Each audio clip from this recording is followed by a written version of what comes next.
Good morning, good evening, good night, wherever you may be watching this transmission. It is I, Mike Martins, bringing you another very special edition of Trends in the Housing Market. The date today is it's the 27th of December, 2018 for a majority of the planet, and it's still the 26th of December here for me for a few more hours. I would like to join everyone from all the English-speaking world, whether you're listening to this or burning the midnight oil at work or just at work, or you are, waiting for me to come on. There's a lot of people in the comments already, and there's 0 watching, and I have 3 people in the comments. So, good analytics, eh? And, okay, so, yeah, from everywhere, from the UK, from New Zealand, from Australia, from the United States of America, and from Canada. Season's greetings, everybody. Merry Christmas. Hope your Xmas was good. Yes, Ray Palmer, Mr. E in the comments, and Kevin Thompson, KevBot 3000 is in the comment section. And yeah, I got 5 people commenting in the comment section, but 2 people watching. And thanks, everybody. Tonight, severe focus on housing, guys. Tonight, we need to...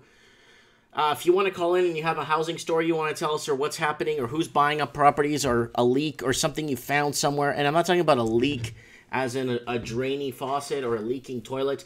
I'm talking about a leak somewhere, because this housing market is fracturing to the pits, and it's getting bad. And Belinda Mercer, that's my girl, in the comments. Kevin Thompson in the comments, of course. Wow, I'm a little bit early today. I'm 9 minutes early, but, I just wanted to see what you guys have been up to. When we get some chatting going here a little bit earlier and get the comments rolling. This channel is growing, but, guys, look at this. 6,000, let me zoom this in. 6,999 subscribers, guys, on this channel. So I need some people to get on the subscription there and subscribe to my main channel, the Mike Martins channel, guys, if you can, please. And Justin Cringe Diversity in the comments, 2-time world champion in the comments. And I don't know why my label printer is opening, but I'm closing that right now. And who else? Okay, so that's that. There's the plug for my channel. I'm at 6,999 views. Justin Cringe Diversity channel, who is in South Florida right now, taking her easy here. It looks like he's don't come back to Kandar. So I'm not going to play some of this stuff because I don't want to get my channel flagged. I don't want to get this backup channel flagged, man. I lose this backup channel, man. I'm screwed, man. I'm on the Mike Martins channel, says Ray Palmer. Mr. Evan, we love when you call in. Of course, Evan will be joining us on Saturday to debunk a pile of, basically debunk the news.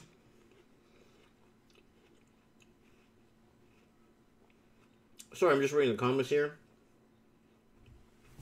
Sorry, guys, I'm eating because I really didn't eat anything today. I didn't have time. So, Justin Cringe Diversity channel. I really like this channel. You have to go like it. Please. He just passed 5,000 subs. And there's this one. Where is it? The one I really like. This one right here. This is a beautiful video. And he's reading back why his store... Just Cringe Diversity channel. Unfortunately, we found that your application does not meet our YouTube Partner Program policies. So we cannot approve your channel for monetization at this time. We have policies in place that we believe support a healthy environment for advertisers, creators, and users, which means sometimes making difficult decisions like this one. Please go to your monetization page to read more about specific policy that our specialists flagged for your channel. Yeah, baby. If you adjust the content on your channel and make more videos like, let's say, Will Smith or... Yeah. Anyways, Justin Cringe, guys. Please check him out. There he is. Just Cringe. I call it Just Cringe Diversity Channel, please. And Uneducated Economist. Uneducated Economist is two-time world champion. He's very good. His channel's on fire. He's at 2385 subs. This channel is really good. I watch it from time to time. I usually will have it playing in the background when I'm at the shop doing stuff. And I just have it playing because it's a really good listening channel. And let's move on here.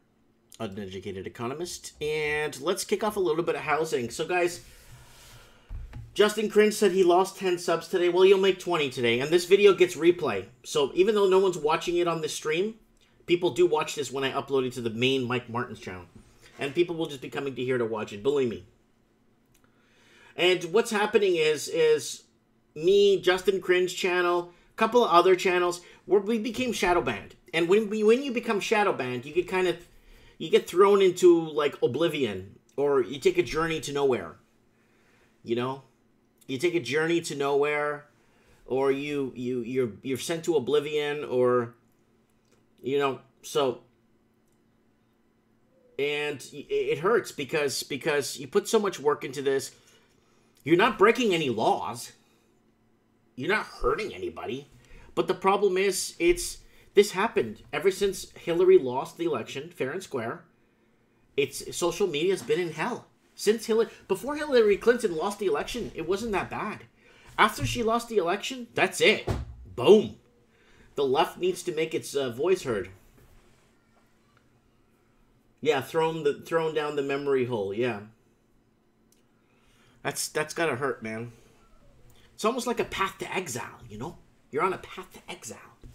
Where yeah, I'm not going to get into that. Anyways, let's kick off with some Canada cools its housing market, but frustrates home buyers. So I'm not going to subscribe to this and pay $40. Toronto Brandon Chapman has joined with childhood friend to buy a home in Vancouver's expensive housing market. Why? Why are you buying at the top, essay? The 20-year-old financial planner. He's a financial planner? And he's buying at the top? This is from today's date. The 28-year-old financial planner hasn't been able to find a home he wants to at a price he could afford on his own, despite searching for 2 years. Wow. Financial planner. Okay, let's move on. BC housing market in mild recession, likely through 2021. No, guys, it's gonna start. You're gonna start seeing a correction in mid 2020. Things are gonna start fixing itself, like totally. So we're gonna hit bottom early 2020, and late 2020. You're gonna start seeing people bouncing back into the market because a lot of people can't secure financing. When you can't secure financing, you can't buy nothing. You know what I'm saying? I say. Anyways. So BC is in a mild housing market recession, with the lower mainland shifting from a seller's market to a mild buyer's. What the heck? What the hell is a mild buyer's market? What the hell is a mild buyer's market even mean? Is it like a hot pepper? You know, and it's a mild, so it's not that hot, or like what? A mild buyer's market, according to new housing forecast. No, it's still not a mild house. It's an expensive buyer's market, and there's an oversupply. Do they mention it in these articles with this massive oversupply? Ooh, supply and demand for the last 100 years.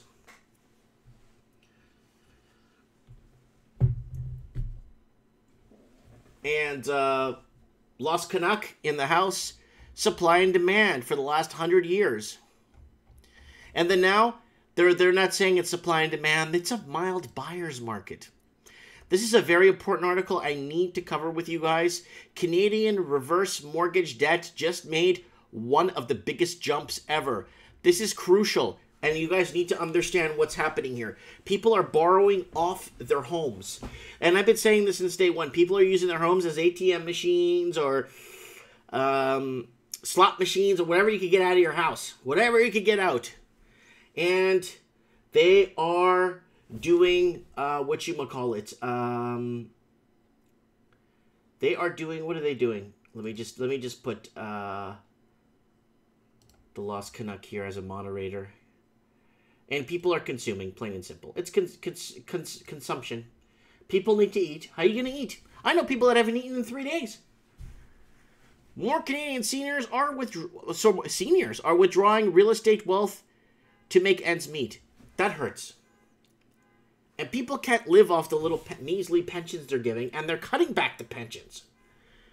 Office of the Superintendent of Financial Institution, OSFI, filings show that the balance of reverse mortgage debt soaring in October is annualized pace of growth is now at the highest level it has been in the last 8 years.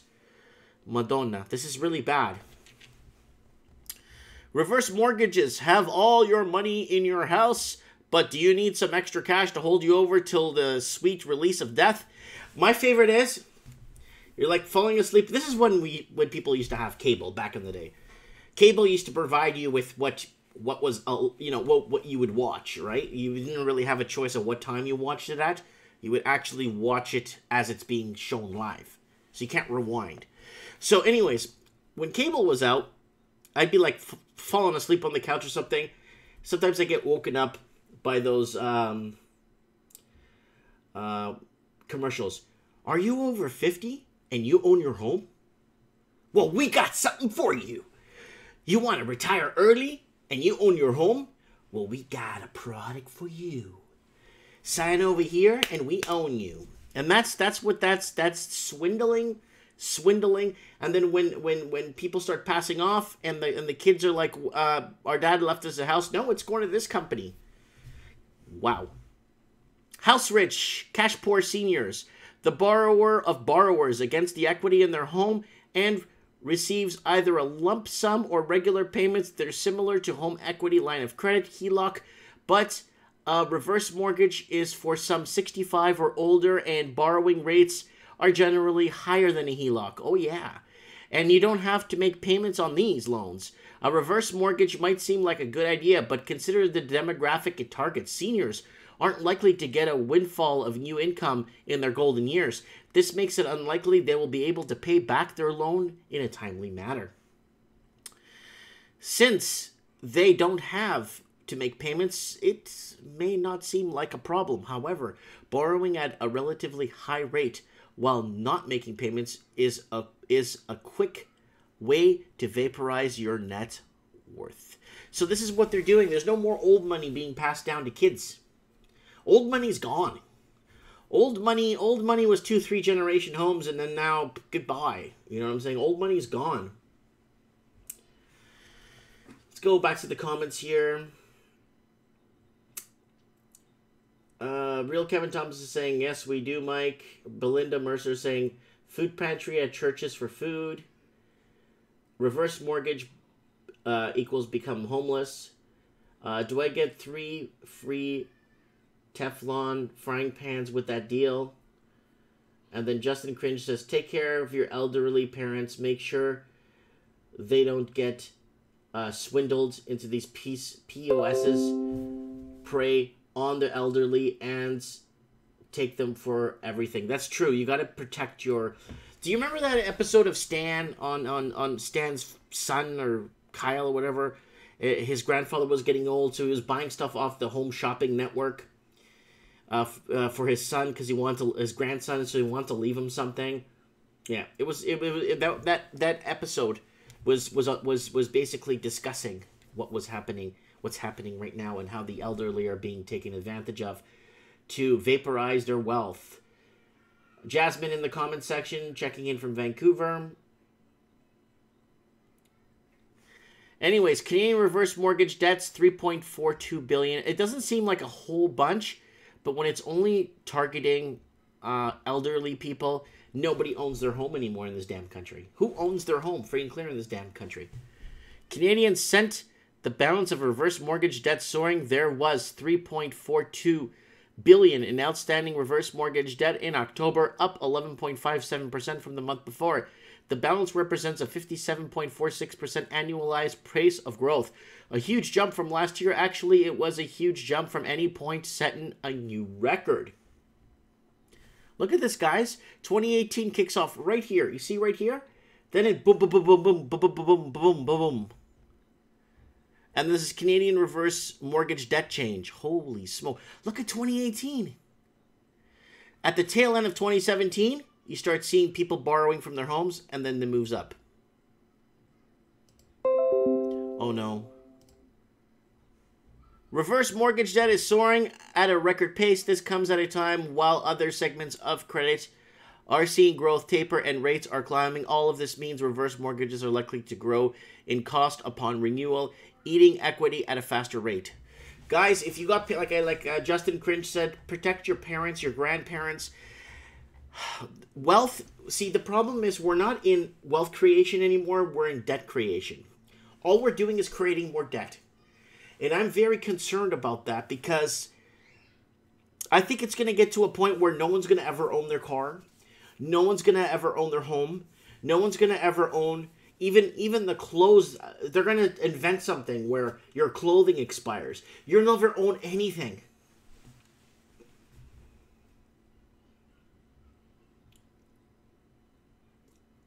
So, Lost Canuck in the comments section there. Canadian real estate price gains continue to taper. Annual growth falls between 2%. We all know this. There's a real estate's tapering. It's going down. I read this article already. There's the Canadian real estate benchmark price. Vancouver still tops the list, followed by Oakville, Ontario, a.k.a. Kevin Thompson. Fraser Valley, Toronto, Victoria, then Canada as a whole, and then Hamilton all the way down the list. And this is the Canadian real estate price change for 1 year. Wow, look at how much the price changed in Vancouver Island. And look at Vancouver, it's in the negatives. Saskatoon, Canada as a whole is starting to come down as a whole because Toronto is in a lot of trouble. Once I think Toronto goes here into negative, I think the whole benchmark of Canada will start falling with it because I don't think these cities could prop up all of Canada as for the real estate price change for the 1 year. So we'll see what happens in Q1 and Q2 of 2019. It's going to be a very interesting sight to see. So, and this is very important. Canadian real estate price change in the 5-year. So, here we go. Regina is still on the slope in 5 years. Saskatoon, Edmonton. Calgary's just picking up a few crumbs, but not really making it. And right here, Canada's sitting. Where's Canada sitting as a whole? Niagara, Montcalm. Okay, it's not sitting in this one. There's the aggregate right there. That's what we're looking for. There's the 5-year aggregation. And that's that. Let's move on. Oh, the globe and fail. Canada's housing market correction is not over yet. I'm not going to pay $1.99 to read this article. I'd rather microwave my underwear and maybe throw it out the window or something than pay $1.99 for that. Let me just get a piece of my apple here. I haven't eaten today. You know, I'm on the Evan diet. All right, let's see what's going on here in the comments. I recently came to learn about reverse chip mortgage, and unfortunately, I am unable to help my parents as they really deep into debt. Sad to say. I'm really sorry to hear that, Jasmine. Yeah. Lola Roller Scratcher said, stock market went up 1,000 points today. I went into the stock market. I couldn't even do anything. It's closed for Canada. Nothing moved. I was so mad. A lot of private lending, says Kevin Thompson. Shadow lending, backdoor lending. There's Lost Canuck. Just in time.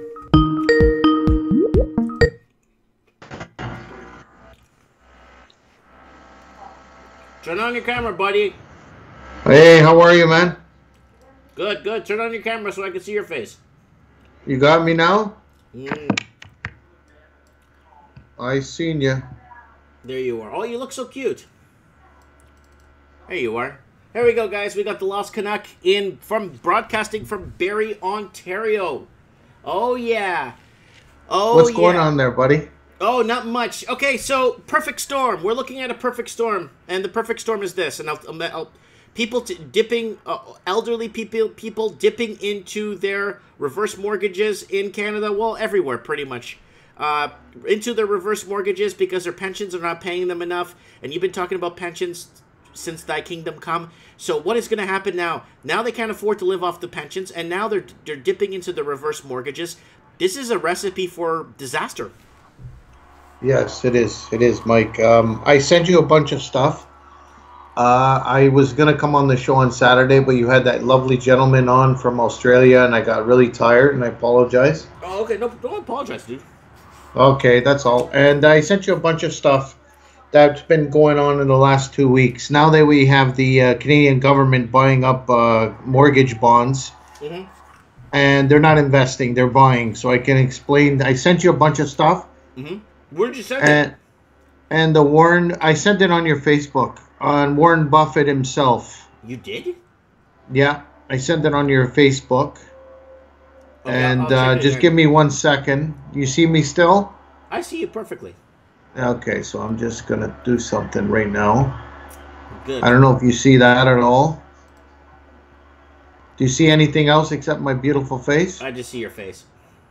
Okay, that's fine. Yeah. So there's one on Financial Post I sent you. Okay. It is about the Warren Buffett deal that the government of Canada and the ex-CEO of Bank of Montreal tried to make a deal with him back in May of 2017, which Mr. Warren Buffett has bought 90% of the shares of the home capital disaster.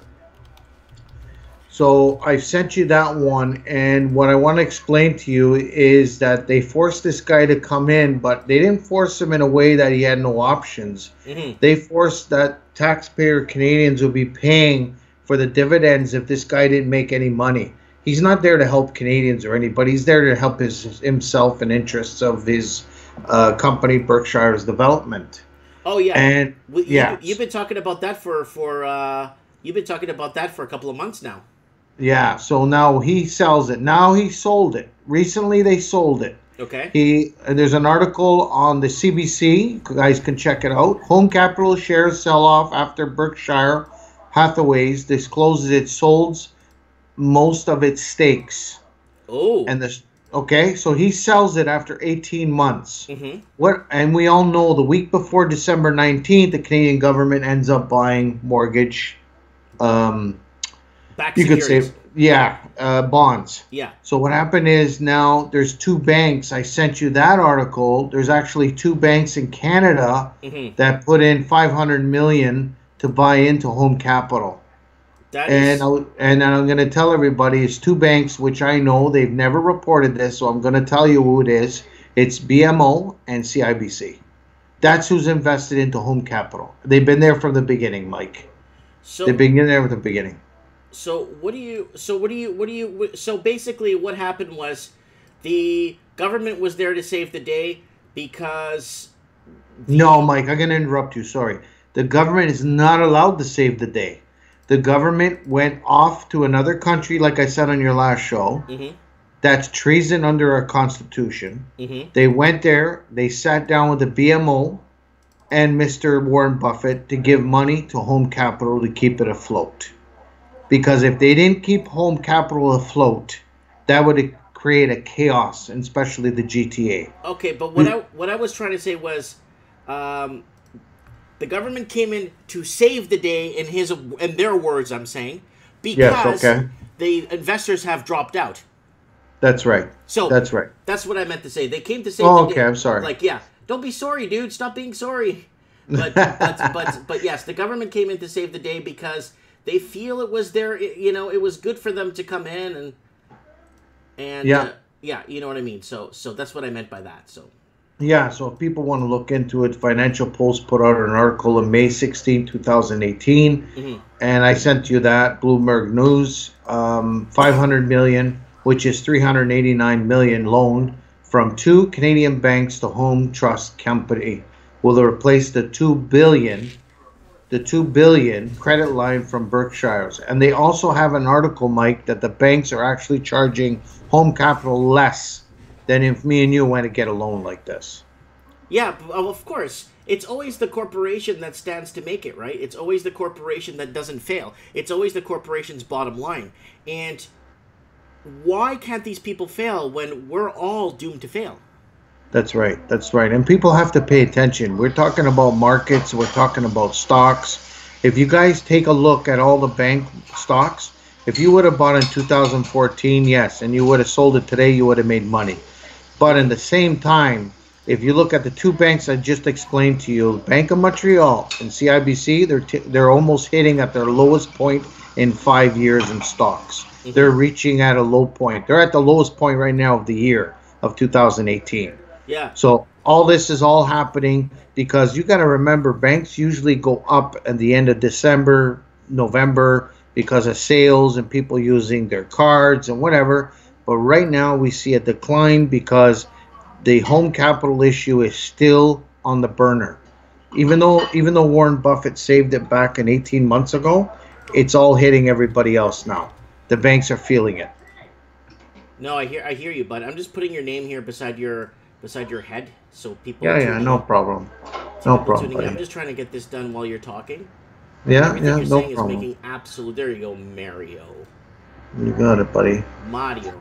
Okay, so Mario, what is happening? So now that the bigger developments and the bigger conglomerates are slowly pulling themselves out so they don't get wet, and the government's swooping in to kind of save the day like Mighty Mouse, but in reality they're just making things worse instead of having a normal crash. That's right. And you just said it in the beginning of your show, talking about seniors getting loans or ABMs out of their houses to survive because their pension's not enough. I always said it, Mike, and I say it to a lot of people. Pensioners should not be paying property tax. Or you should say they can pay property tax, but they shouldn't be paying income tax. Because if you remember, I said it on one of my shows, is they've already paid taxes on the money they've made over the years of all their income. So now you invest that money. Now, even if you work for a company or you're in a union, you're getting a pension. And when your pension is paid at the end of the year, it shows how much you contribute to that pension. So why are they getting taxed on their returns? This is what troubles me, because you're actually getting taxed two times. They're double dipping into you. You're paying into the income tax law, which I'm totally against. But anyway, it's another story, another time. Yeah. And now you're going after pensioners that are collecting money that's invested into our country, invested into our schools or whatever, and all of a sudden, and now you're going after them again. And now it's sad, like you said, their parents and grandparents. Like I'm blessed. My father has a very good pension, but for him to tell me that it's hard to make it, and he makes over $48,000 a year in his pension, and everything's paid off, okay? But for him to tell me that it's tough, that tells me that there's a lot of people out there that don't make even half of that on their pension, and especially war vets that are out there. How are they going to do this? How are our kids going to have jobs when these people are going to get back into the workforce just to support themselves? Yeah, it's a huge problem. This is a huge dilemma. But unfortunately, there's no measures being put into place to protect some of these people. And if anything, people are just getting screwed even more and more and more and more, to a point where when people just don't have anything anymore and they start fighting back. That's what's happening right now in France with that Yellow Vest movement, is because people are fighting back because they have nothing to lose anymore, Mario. Yeah, that's right. It's I got my in-laws there at that point. I got my dad is still around. He's been retired for over 20 years. But then, Mike, you look at the outcome of everything. I don't think a lot of these, like especially unions and companies back in the 70s and 80s, when they implemented all this pension, that they were going to live this long. You know what I mean? Mm-hmm. And not to say that they were wishing, but at the same time, if you look at like my dad or anybody that's been in the construction industry, if they've been paid into, if they're getting paid and they live more than 15 to 20 years of their pension while they're getting paid, they've already put their pension in the minus because there's not enough money to cover for that long. A pension fund back in the 80s when they did all the structures and all that in the numbers, they did not implement it that if it would go longer, they would have a surplus. They didn't expect it. They expected people to live 10 to maybe 15 years the most. And we're overcoming that. We're overcoming that. Like, thank God for a lot of people, they live longer, healthier. But when you got people living 85 to 90 years old and they're collecting a pension, that's another 15 years of paying out. And that's why a lot of these pensions are not doing well, especially with the markets that's been going on, especially how the housing market's made a big dent in pension funds all across Canada. And that's what I'm worried about. I'm worried about where they're going to get all this money, excuse me, to calibrate all the losses they've made. So what do? The first thing they do, they go invest in high risk. Okay, so we saw Sears take a hit. We see teachers' pensions taking a hit. We're seeing a couple of other big companies. A lot of the pensioners are going to take a hit over on that plant that closed over in Oshawa. Where do you see being hit? Do you see what other pensions do you see? Well, more government-related pensions. What do you see being hit also? I mean, do you see the police pensions getting hit? Military pensions? I think military pensions already hit because a lot of the war vets are on the street. That's right. That's right. What I see what's going to happen is, I think what's going to happen right now, in my opinion and my prediction, is that they're going to be charging people now on a certain basis on paying into an RSP. Now, the people that are out there that have RSPs, they're the worst investments you can possibly make. Especially, I'm not talking about younger people in their 40s, 30s, especially these people that are in their 60s that put so much money into their RSPs to get a payback, and they got to pay taxes on that money at the end of the year. But what's happening is they're going to have a lot of money that's going to be diminished, and not even towards them. It's going to be taken. Banks are going to start taking it. And what I mean by that, the markets are going to show its responsibility.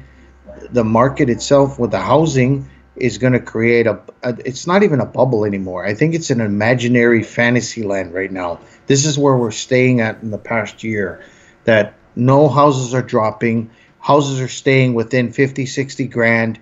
But banks and government are really worried right now what's happening. Here, Mike, I'll give you another question. Hold on. Before you jump on that real quick, Slow Roller Scratcher in the comments is saying, what's an RSP? Guys, an RSP is a registered savings plan for your retirement in Canada. So if in the United States is a 401k. So, yeah, I don't know what it's called in Australia or in UK. I'm not too sure, but I know it's 401k in the United States. Okay, continue. My question. Yeah, my question is, what would happen if everybody on this show and got around within a month of January, first Q1, went to the bank and pulled out all their RSPs? What would happen? Well, a lot of those RSPs are like Shadowland, right? So it shows you that you have money in your retirement savings plan. It shows it. But that money technically is not there because it is a registered government bond. So that money doesn't exist there. It only exists when you remove it, and then you have to pay heavy taxes on it. But if everyone pulls off, I think there'll be a runoff on the pension funds, and then there's going to be some sort of emergency currency that's going to have to come in from somewhere. It's going to either have to come in from people's bank accounts, where they go into bank accounts with an implosion. That's right. Or something. Something's going to have to happen because there's going to be a huge runoff on pensions. Once we lose that, Canada's up. They're going to have to restructure the whole country. The whole country needs to be restructured. Yeah, and also what's going to happen to our dollar? They already have an article there. It's going to drop to 70 cents. 70 points quarter. Easy. I could see us at a 65-cent dollar by Q1 and a Q1. And that's what I'm afraid of. If our dollar drops to 65 cents, we're going to see a lot of things starting to drop. A lot of things. But our exports will become attractive in a way because it's cheaper to buy from us. So, Yes, exactly. but But that's all. I always said, Mike, they should have done this 2, 3 years ago. They Yeah. should have made the dollar go down lower, and we could have been in a better situation than we are now. But we're propping. Did you see that video I put up called "Migration: How It's Affecting All of Us"? Yes, I did. But do you see how many people Canada's bringing in Yeah, from China, from all these different countries? Like millions, dude. yeah. And then who's going to pay all the health care in the next 5 years? All I the don't. dental, like where's all this money coming from? I I don't think know. he's got it. I think he's got it growing in the back of his tree, back of his yard. I just don't understand it. And then did you see the thing I posted on Facebook? He's wearing a shirt, a Last Supper, making a joke of it. Oh yeah, I saw that. Yeah, real work of art. Yeah, I know. But He's the country was built off Christian values. Hey, let's take down the Ten Commandments at the school. Hey, let's take down the War Cross in Ottawa. Let's take down our founding father. What's his name? John A. Macdonald from Victoria. Let's do this. Let's do that. We're gonna save the country. Oh my God, it's worse off. The yeah, it further is. you move away from Christianity, the worse it gets because you lose your freedom of speech. That's right. That's right. Or opinion. Never mind just the speech. Just your opinion itself. But I don't know. I don't know what to tell you anymore, man. That's why I didn't call Saturday. I'm going to be telling people, I'm going to be putting up a video about this home capital. This thing, I have a really pet peeve about it. This company shouldn't even be existed right now. It just bothers me that they're the B lender and they've made so much money and all of a sudden it's gone. So what I tell people out there is when they start corruption from the beginning, it does not end at the end. They fold, they shut down, they don't work. It does not work. But anyway, that's the one I wanted to talk about more than anything. And I think what's going to happen now, Mike, my opinion, when we're talking about Q1, Q2, Q3, this is going to be an interesting January that we've never seen before. Is what is he going to do if the U.S. government shuts down? Yeah, it's going to look pretty bad. I think it's going to get pretty hard, pretty hectic, pretty fast. Yeah, yeah, and that's when I see the dollar, like you said, 65 cents, 70. That's when it's going to hit. And I think even our export and import, yeah, it makes it attractive for a lot. But some people get scared to even go in a country when it's down that low. Yeah. They speculate. Yeah. And then our currency is just worthless, is what it is, right? So. That's right. That's right. But it's very interesting. Very interesting. Anyway, buddy, I hope you had a great Christmas. I wanted You too, to wish brother. you and your Merry family, Christmas. buddy, and we'll talk. God bless you, and we'll see you on hopefully on Mike in the Night if you're not tired, because I start really late. But if you're awake and you're watching, jump on if you can, okay? Okay, buddy. Take care, man. Ciao. Thanks, man. Ciao. So that was Mario, guys. There, the Lost Canuck, 2-time world champion, and on the show there, and talking about what's happening in the pension crisis here. That's linking to the first article that I read for you guys about how these pensions or pensioners or people, a lot of people are getting duped right now into getting these mortgages, and so I got a lot of stuff popping up here, so I'm just trying to kind of clean this up a bit here for you so I could easily monitor. Yeah, Kevin Thompson, open lines. Anybody want to call in? Please call in. Okay, guys, stop. If you guys use the F word, it's going to automatically retract the video. Guys, this channel is already under surveillance. Okay, I'm supposed to be streaming video games on here. This is like a speakeasy, okay, guys? We need to keep this kosher. No one's a snowflake. It's just, do you understand? We need to abide by their Mickey Mouse rules, so at least we could get some sort of, you know what I'm saying? We could get at least, some sort of, oh, there's Peter here.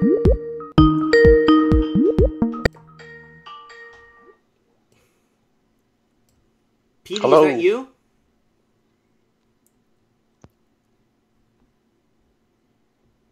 Petey, I can't hear you, buddy. He probably could hear me. I can't hear you. No. No dice. Call me back one more time. We have Peter to call me back real quick here. We are not getting any connection. It happens with Peter sometimes, and when I don't know why. Okay, let's see what happens. Okay, well, it just... Okay, let's see what happens here. Let's see if we can get some audio here with Petey. Petey! I can't hear you, dude. I could see you talking, but I just can't hear you. My volume's cranked up. And for some reason, your audio is not working. Let me see what I could do here with audio. Yeah, my speakers are at 90%. No audio from Petey. Can't. I can hear you. Oh, right. You got me now? Okay, crank it up, Petey. Yeah, okay. Hold on. I'll put up my volume. Okay, we got Peter here in the house. I want to do I'll see what I can do. Can you hear me now? A couple of articles here with you, if you don't mind. Yeah. Okay, we got Petey in the house here. Can you hear me now? Oh, yeah. I could hear you perfect. Good. Let me just fix your banner here. Let me just... Okay. I'm just going to try and get you up as well on Handheld Junkie. Okay. Let me go. Okay, Sydney, Australia. There we go. That's me. Okay, so Peter, the man with a plan. Okay, but you're going to have to... Let's go over these articles. I got it up right now. I got it up right in front of you. Let's go to my first... that's Las Vegas. Okay, here we go.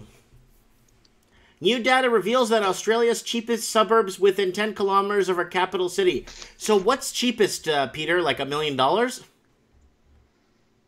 Oh, no, I think you could definitely pick something up now. Like, do you want houses or do you want, like, condos, apartments? Well, everybody wants their own house, right? Yeah. Look, it depends how far you want to go out from, say, the centre of Sydney. The centre of Sydney, probably, you're looking at $40K out. You might be able to pick something up at $600,000 to $700,000 now. Not on a huge block of land, maybe 600 square meters, something like that. Okay, I got something here. Willow Creek, 9 kilometers from the CBD, and it's trading at roughly right now, 12-month median, $850,000. Willow Creek, how far from the centre? 9 kilometres. That must be a new suburb or something from the centre of Sydney, Willow Creek. Maybe. It's in New South Wales. Yeah, I know it's in New South Wales, but that's a big state. That's like, probably Ontario or something. But I mean, are you talking from the centre of Sydney? I mean, most of the cheaper type houses that we've got are out in the western suburbs, but that's sort of flatter and it's got no sort of character. I think there's just a sea of houses that have been built out there the last 20 years.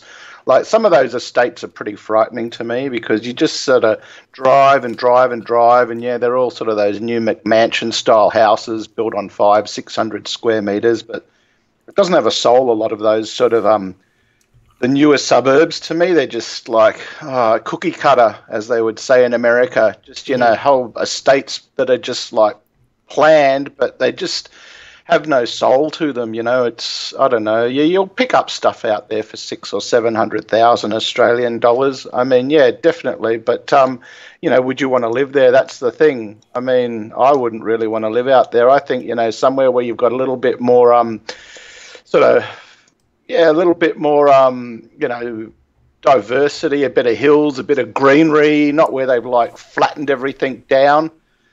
A lot of those suburbs, they just don't have a lot of greenery left, and they get hot as hell out in the summer. So I really sort of don't like that sort of, an environment, especially for kids. But, I mean, people live where they have to. That's the thing, isn't it? That they can't afford something for $2 million. You're going to go out and buy something for $700,000 or $800,000 because that's more affordable, even though, to me, it's sort of ludicrous because, as they've pointed out, a lot of these houses out in those western suburbs, the older type, their building materials aren't the best. They're built out of, some of them still, fibro houses. I don't know if you've ever seen fibro. Fibro is like this building material that they used in Australia in the 1940s and 50s, maybe up until the 60s when, after World War II, when it was really no credit available. And so people had to basically, they had to use, whatever credit they had available. And so the cheaper building materials were used as well. That's the trouble. So, I mean, I like the double brick stuff. I got a comment here from Andre Nikitha saying houses are built so close together now they're almost touching each other. Yep. Yeah, exactly. I mean, my block is on 1,100 or 1,077 square meters, so we've got enough room for our own pool at the back and a big front yard, and it's set back in a cul-de-sac, and you're just not like next to your neighbours. You've got, several meters between your house and their house. But some of the new stuff, you look at it and you're just like, wow, they're just cramming as many houses as they possibly can into these new estates, and it just makes things seem really tight, and they've got hardly any backyard anymore. Like, you've got a nice backyard in Merritt where the kids can go out and you can set up a trampoline and you can have a bit of fun. My view of the mountains? Yeah, I mean, we live in a very nice part of Sydney too, I've got to admit. I mean, it's not probably the best, because the best part is down by the harbour, but to fork out some of those places on the lower North Shore, you've got to sort of come up with 5 million. So, that's sort of, like North Sydney, Crow's Nest. I mean, not condos, but, I'm not a huge fan of condos. I'd rather have a house a bit further out, but own the land, but a nice house down by the harbour on the water. Oh yeah, 5 mil for sure. I mean, like on the really heavy end of town out towards Rose Bay and Bellevue Hill and Point Piper and that, houses can go for up to 60 or 80 million. And it's going to take you a while to save that, but that's ridiculous, that sort of price. That's just nowhere where anyone normal could afford anymore. Well, I got a nice little jab with the right hook here coming up. And this is a big one. This is all over the news. Melbourne company Fastline International collapses days before Christmas. And Fastline is what kind of company is this? Is this a shipping company? Oh no, I think it's a transport company. Okay, yeah, I see a lot of workers outside in orange and yellow logistics vests. Moving stuff with trucks. Okay, so the logistics company, sorry, I just saw it right here, has collapsed just before Christmas, reporting telling its 120 workers it can't afford to pay them for the past week as it goes into receivership. And it's saying here they've lost their job. They're worried about how they're going to pay their rents, how they're going to pay their mortgages, and how they're going to get through Christmas. Oh, that's got to hurt. Yeah, I mean, that's only the start of it. You can see a lot of construction companies already in Western Australia that are starting to fold up because they can't make profit anymore on their developments. You'll see more of that as the boom comes to an end now, which it really is. You're going to see a lot more people getting laid off. The people that get hurt the most are the subcontractors. They're the ones that actually just work as a private individual for these larger firms, and they're the ones at the bottom of the line to get paid. They're the ones who have the least sort of entitlements as well. If you're a direct employee of a company, you have some sort of recourse under the law when you get laid off to your entitlement for superannuation, which is your 401k payments, and for your annual leave that you might not have taken, and for any sick leave or whatever entitlements that you might be entitled to. But as a subcontractor, you're self-employed. You have to pay into the superannuation yourself. And if you don't get paid, well, you just wear that as a loss. That's just basically you would have to fight amongst the creditors of that company to get paid. And so that, is usually a very lengthy process. And in the meantime, you have to hold yourself over. So it's better for these people just not to do work than to risk not getting paid anymore, they say. You can understand that too. Why would you take the risk, of working for a month or two and not getting paid at all? Wouldn't you rather just probably do nothing and not even waste your labour, if you are not guaranteed of being paid anymore? I mean, it's a real toss-up. You'd probably rather just, do something that you're not going to get paid as much for, but at least you're going to get paid for it. So this is the thing, all these, people that are self-employed now, they're going to be the ones that are going to wear a lot of the losses from a lot of these companies going bankrupt. So, yeah, and that's just going to get worse over the next year. I know that because you can just see it starting now. Edie, I got a question for you. It's very important. How many miles away are you from that building? That building that's cracking and falling apart? 20 kilometres. Oh, you're 20 clicks? Yeah, 20 clicks as the crow flies, probably about that, maybe 15.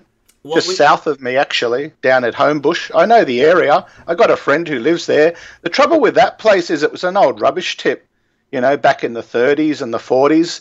The soil there has been reclaimed, but they probably there was a great show today put out by a guy called Martin North, and he has a guy, Edward Almeida, come on. And that guy, Edward Almeida, he works in the real estate industry here in Sydney.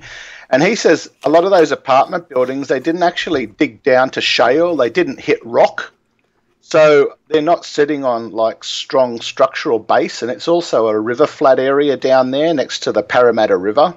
So anything that's built on, sand or something that isn't, rock is always going to have settling issues. And that area, a lot of those places that they built down there on that reclaimed area from the old rubbish tip. And that was where the Olympic Stadium was built. And a lot of housing for the Olympics as well. So it's all reclaimed. A lot of it was actually, do you remember Union Carbide? Not really. Okay. Okay, hold on, Pete. Hold on 1 sec.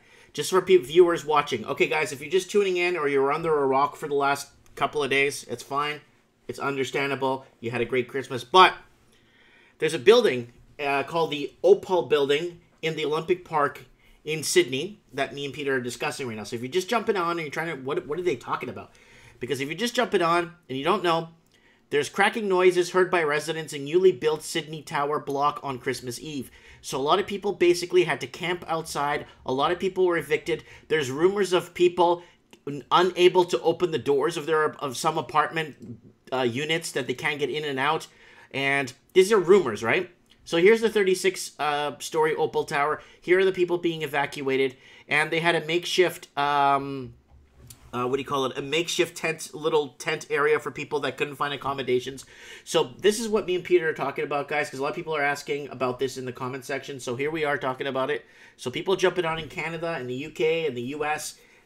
This might be coming to a city near you. And I made a video about this.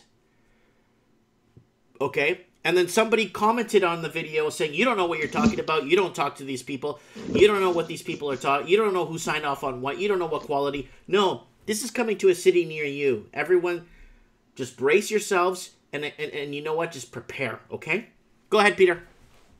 Yeah, look, what I'm just saying is, okay, a lot of people are going to say this thing is under warranty. And it is under warranty.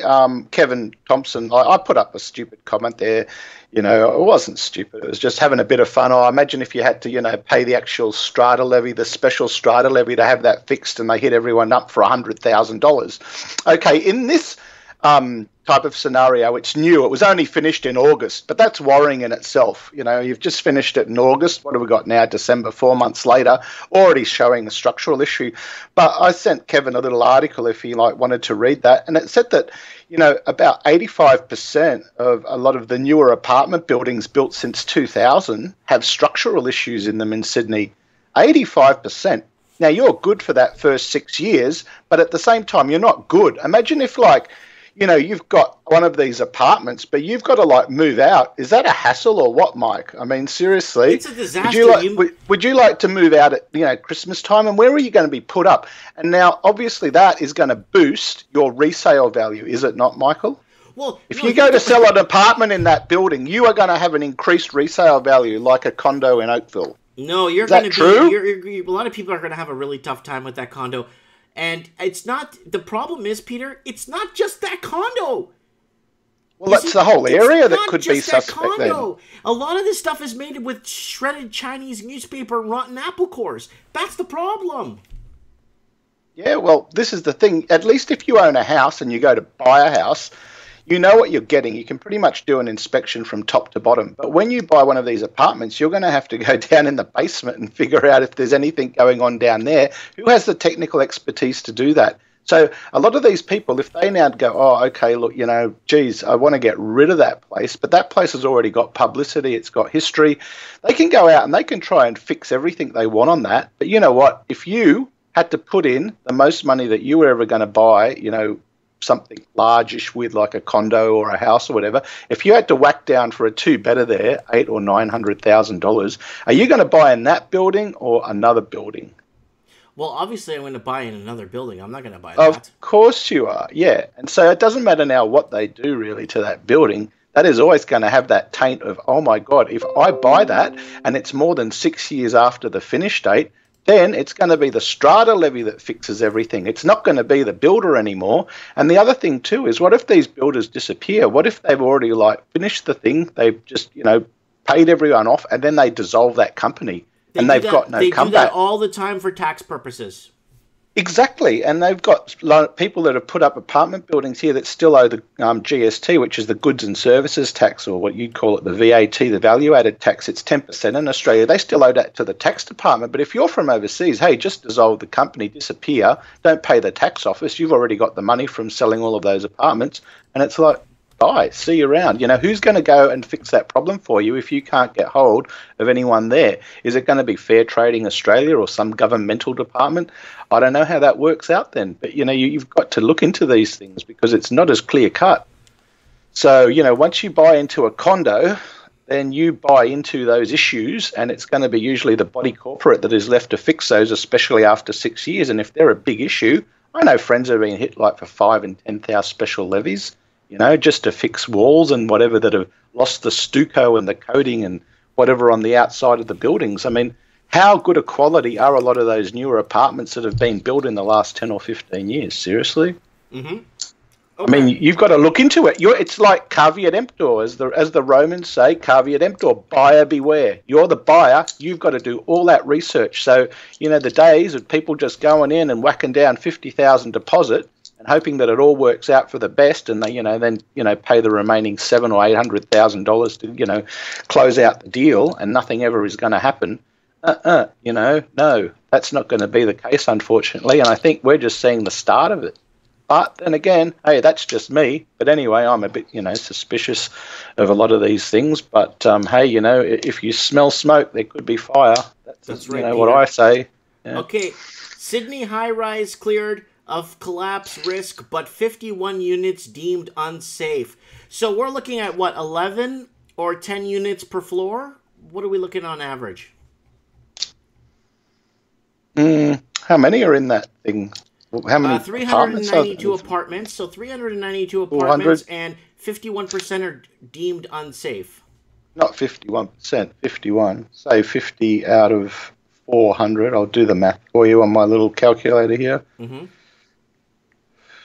About 150? Yeah, hold on. 50 divided by 400. So 0.125. And how many? It's about 30 stories, is it? I think it's about 30 stories. I'm guessing it's 30 stories, yeah. Yeah, you're probably looking about 2, like, per floor, but it'll be concentrated in certain areas. So, you know, I suppose, I think they're higher up, the ones that are affected. So probably, you know, 2 or 3 per floor if you were looking at that way. But, I mean, that's 51 that are uninhabitable at the moment. Who knows? You know, it could get worse. Okay, in the comments, Dome Data saying 13%, 11 per floor. All right, 13%. All right, 11 per floor. Wow, that's a lot. Wow, that's pretty scary stuff. So yeah.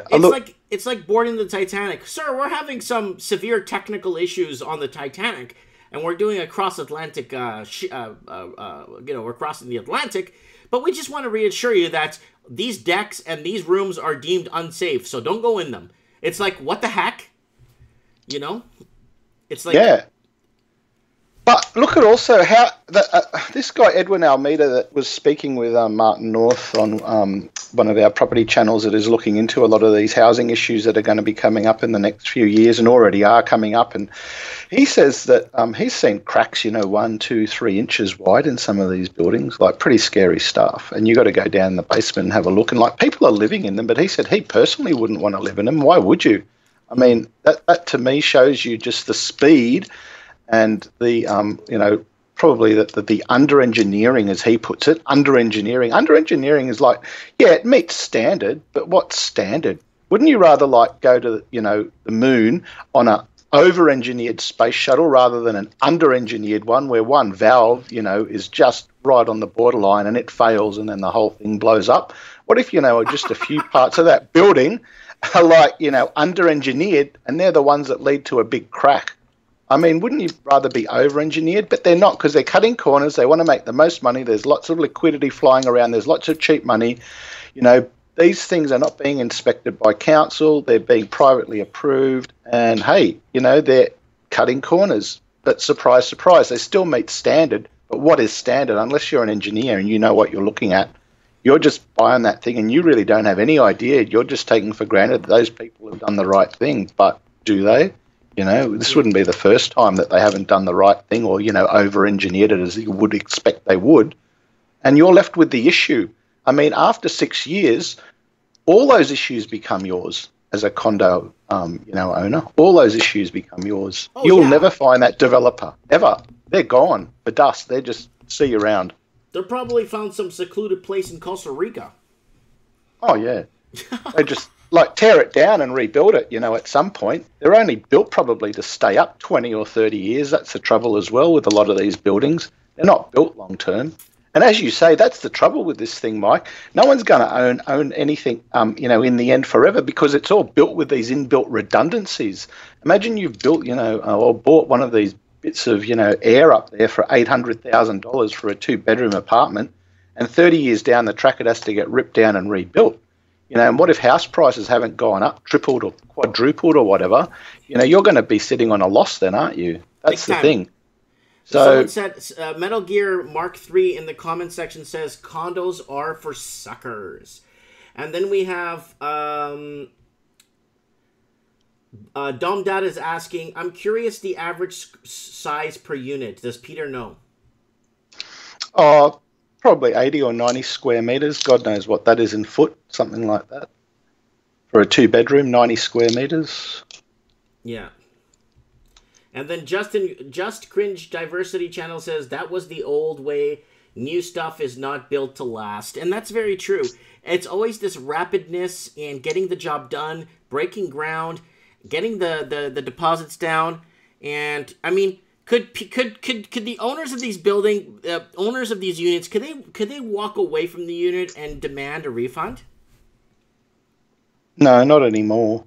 They're stuck with it. But they can demand that the builder fix it, whatever that means. But, you know, I don't think they would have to rebuild it as such. I don't think that would be part of the, you know, new for old. I know that you've got probably better protection in buying a television set under our Department of Fair Trading, where if it isn't like performing to standard or as something that is new, you can take it back for a full refund. But how are you going to get a full refund on an apartment? I mean, they're just going to come in and do what they have to try to make that thing livable, but they're not going to rebuild the whole thing for the people. That's just like, I don't think they'd have the money for that. They'd just declare bankruptcy, wouldn't they? I mean, it's a nightmare. I don't know.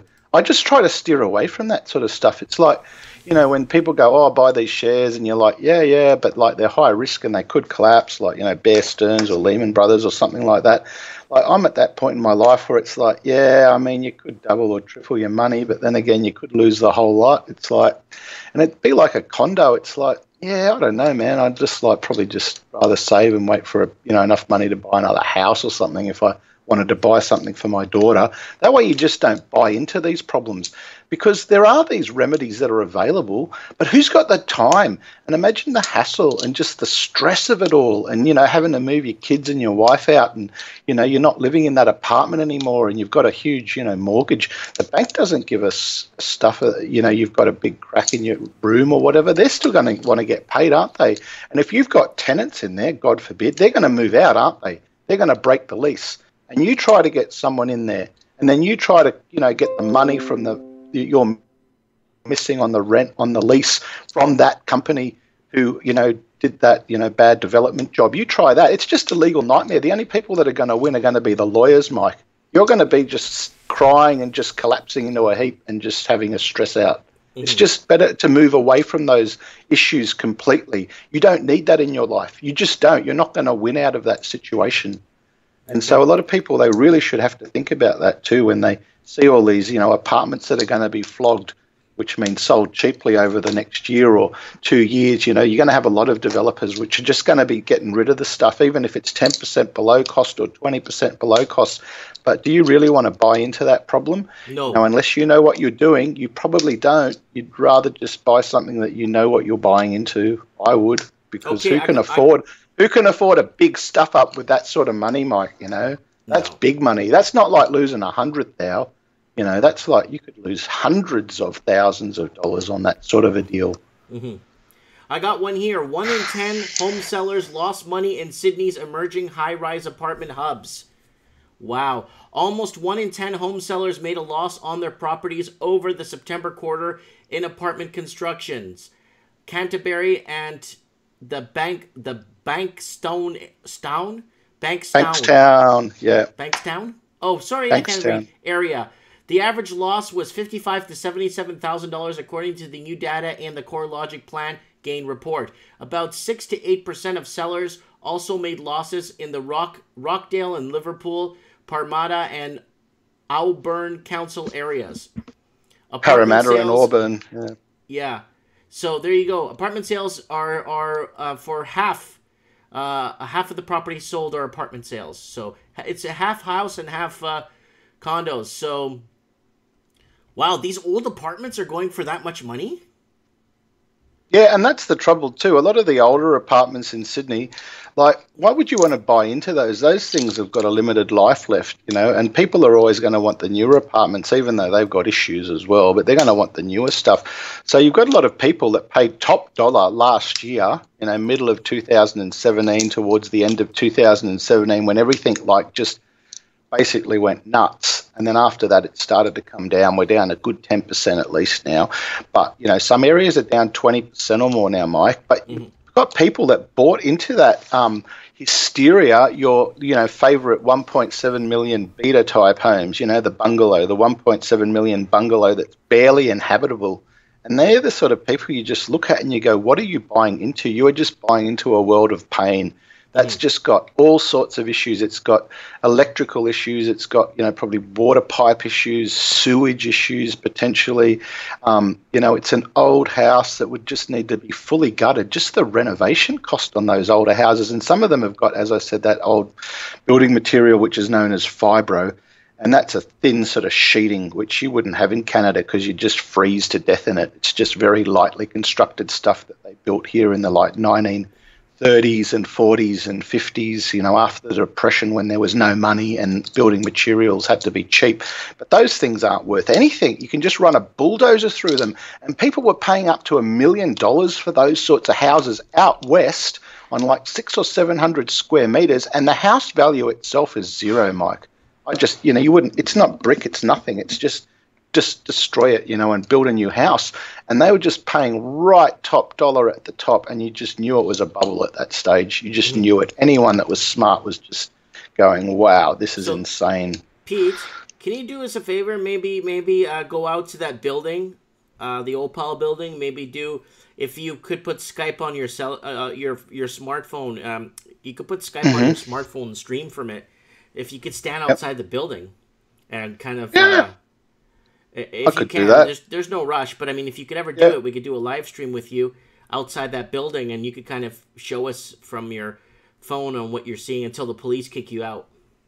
I don't think it's going to be like that. It's just going to be like they're going to have probably warning signs around the bottom there that, certain people aren't allowed to go in or whatever while it's being inspected. They're going to have people going out there, obviously, and having a look at it, but hey, it's already pretty much, a done deal that some of the people can't move back in and they're going to have to get some remedial engineers out. It'll just be interesting to see what they find as the cause of it. But, you can't do much about the substrata that it's built on anymore, can you? Because that's all going to be poured concrete. No one's going to rip that stuff up. So, if there's something major going on down below, well, that's pretty much a curse because that thing could settle. It's like I remember we had a rubbish tip not far from here in a suburb called Thornley. It's only 2 suburbs away. But those sorts of areas, you're only allowed to build parks on them afterwards. They remediate those and you might be able to build 1 or 2 story sporting centres on a big sort of fat slab of concrete where it settles, but it takes a good 20 to 30 years to settle some of those places, and they burn the gas off, and then they can build a very low-rise sort of a building on it or a park or a golf driving range or something. But big towers like that, 30, 40-story towers, that's a lot of weight. Well, we'll see what's going to happen. We're going to see what's going to happen. And then I got this other one here. Hold on, let me see what I got here. I'm just going over some articles. That's the UK. Oh, wow, that's pretty bad. And that's the UK. So let's finish off Australia here with you. Okay, here it is. This is one that's actually hitting the news everywhere.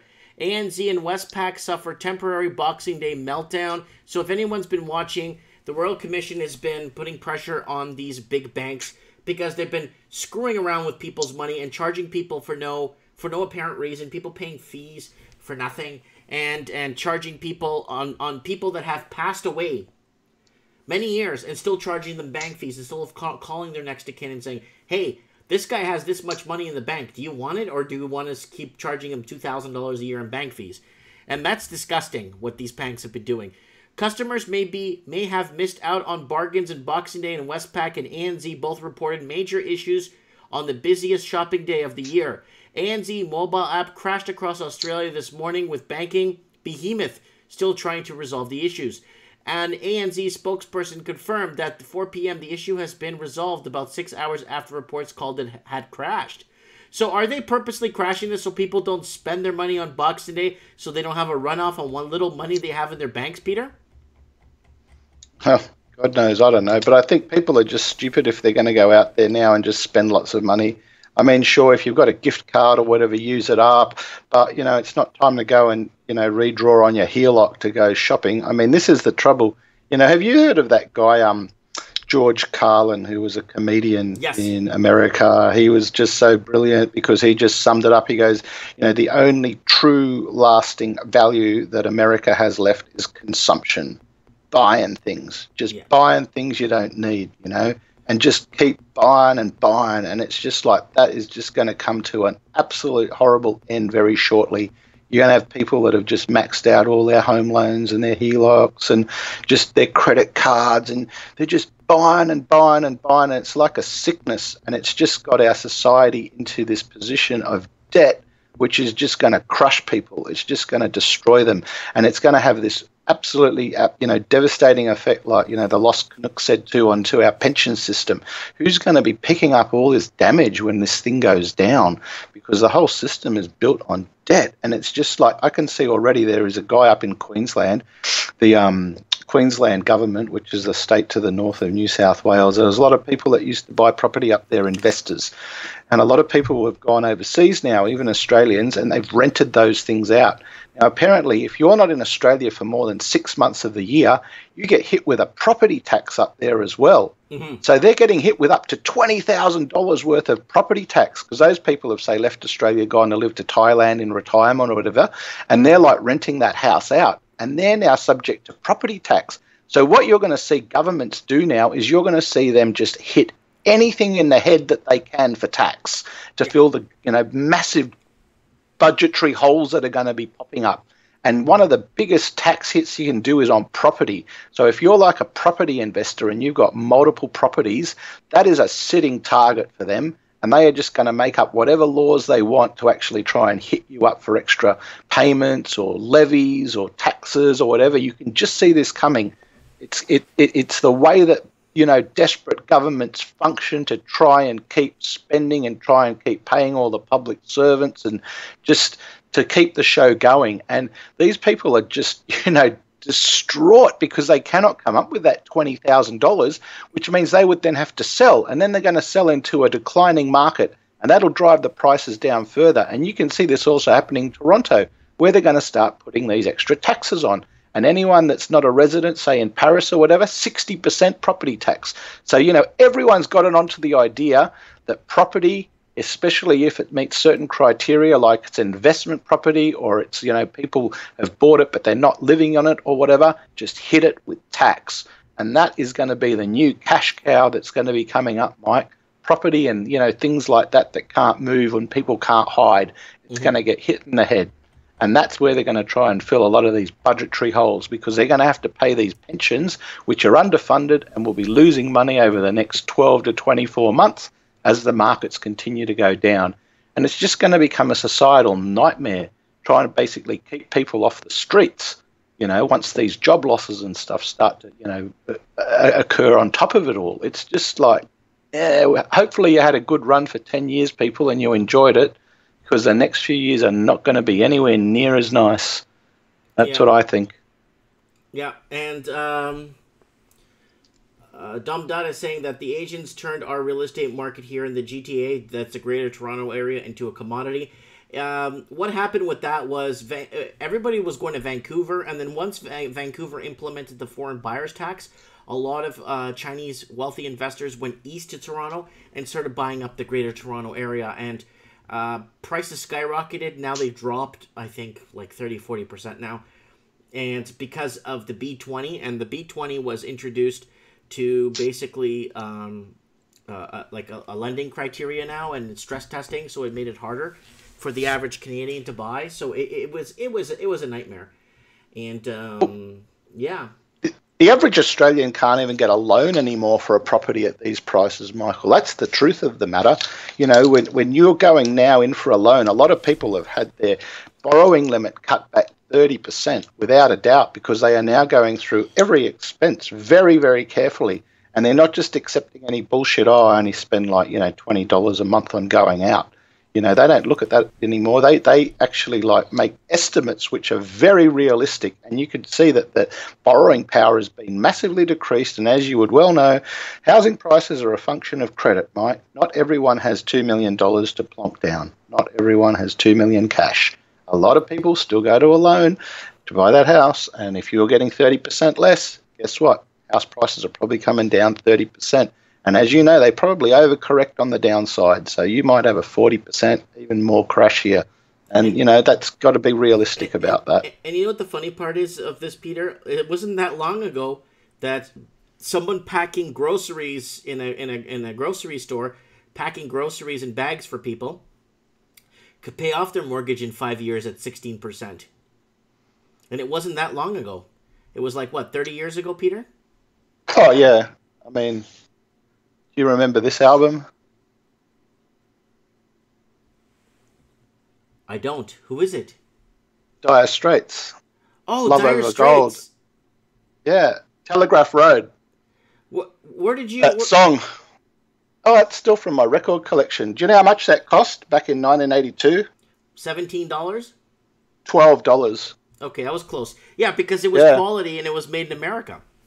Yeah, exactly. People had jobs just doing normal stuff, and you could get by. But now we're getting displaced by, what they are trying to, suck in all these rich people and just basically get rid of all those jobs which people used to have, normal jobs, the construction or, manufacturing jobs that people had. You didn't need to be a genius to make it, you didn't need to be a computer programmer. But those days now, geez, you're going to struggle, like I asked you the other day when I just had that, private call with you after the Skype session. I said, what is someone at Tim Hortons there earning? And you said, maybe $12 an hour. How the hell are you going to buy a house on $12 an hour, Mike? You're not. You're never going to get there. You're just...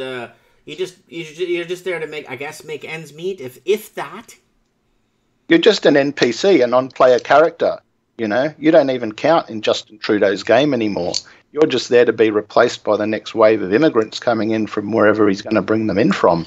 Mm-hmm. You've just been disenfranchised in your own country.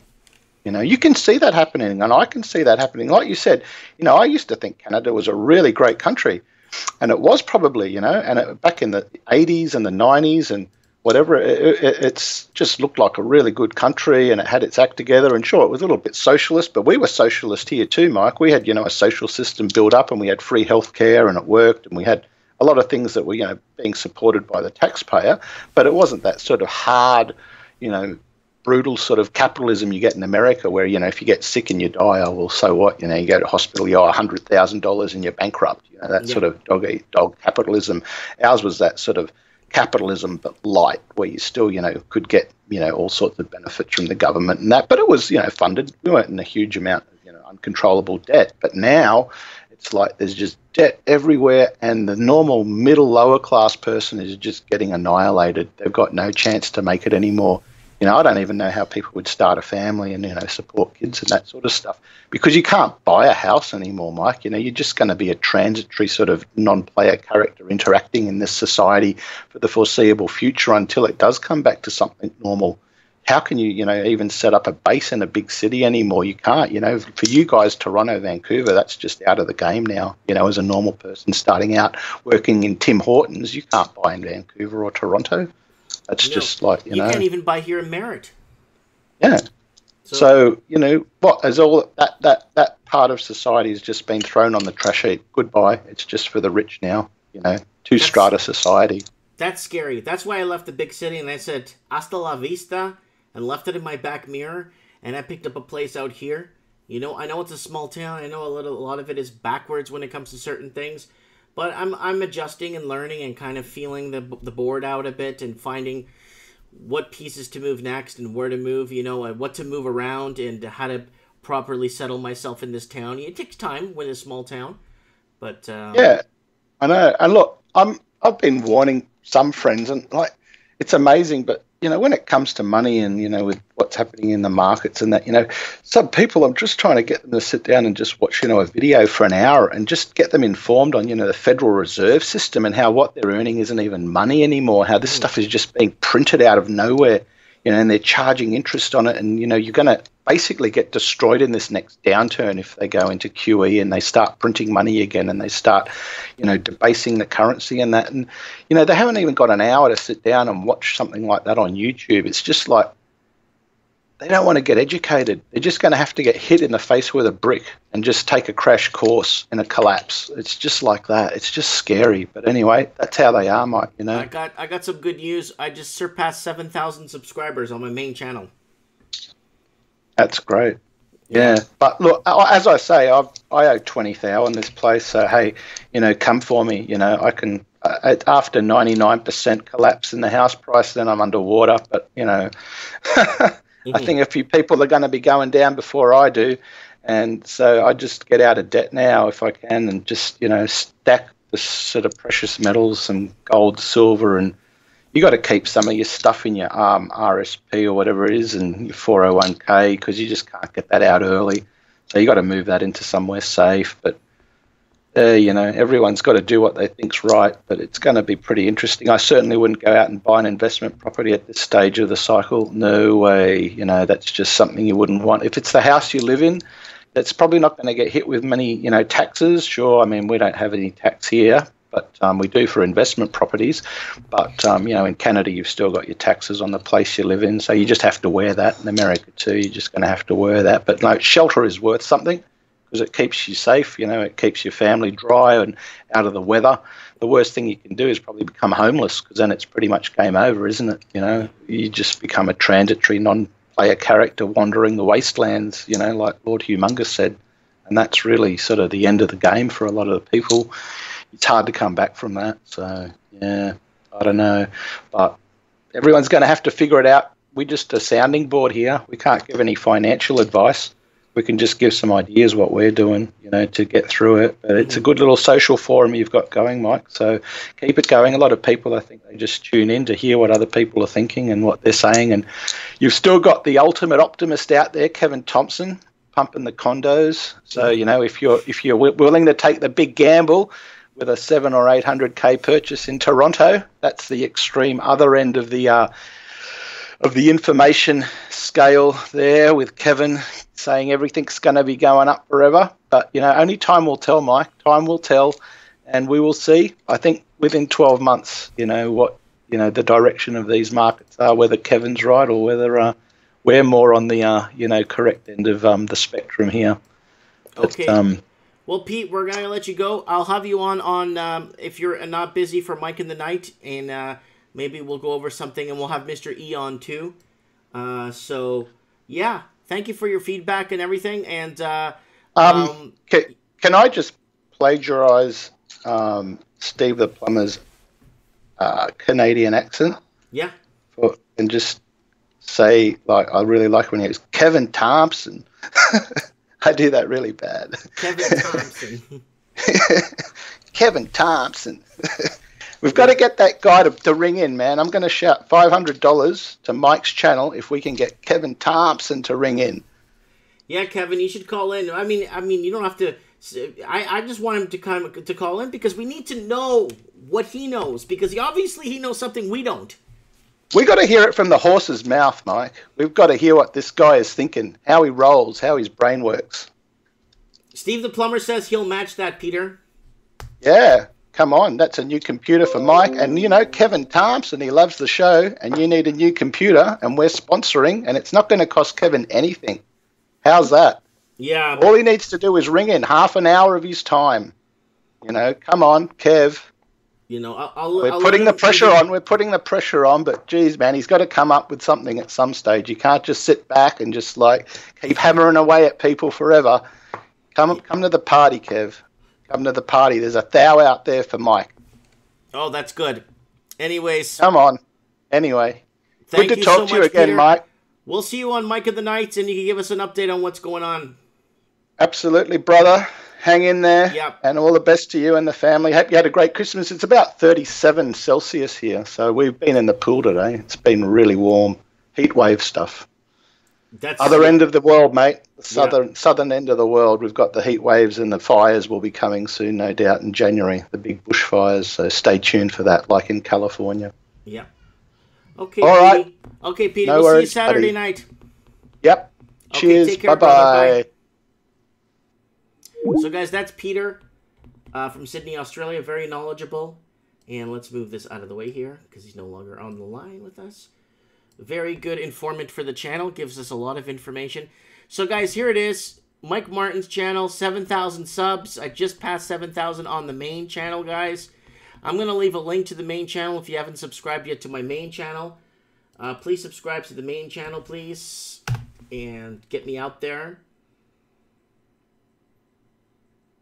And, guys, don't forget to share some of my videos out there. Don't forget to, you know, don't be scared to share my stuff out there, guys, please. I'm asking, you know, don't be shy. You know, people are like, who is this guy? Why are you sharing this crap for? You just say, you know what, that's Mike Martins. You know what I'm saying? Nobody messes with Mike Martins. So Dumb Dada said, good job, Mike. Congrats. Yeah, with the amount of pressure from social media, the amount of pressure from the corporations and Hillary Clinton and all that stuff to shut down social media for people that lean to the right, it's been a problem, man. For me to even get, you know. So I'm at the 7,000 subs, guys. Share my channel out there. We got Steve the plumber. He got a new Speedo for Christmas. And Cigar Face in the comments there. Everyone in the comments right now. So I got to cover what's happening here real quick, guys. So we talked about the Canadian reverse mortgages. So if you have elderly family and they're keeping quiet, find out what's going on, especially if they're avoiding you. A lot of them are dipping into their mortgages and their houses to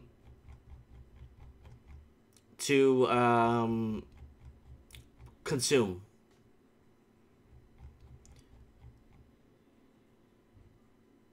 Okay, here's the Vancouver Courier. I actually want to read this. These are the top 5 biggest real estate stories for Vancouver. So here it is. Foreign buyers all but disappeared from Metro Vancouver, says data. So number 5. So guys, we're going to be looking at the top 5 hottest real estate news stories of 2018. So 2018 is coming to an end, people. Number 5. Foreign buyers all but disappeared from Metro Vancouver, says data.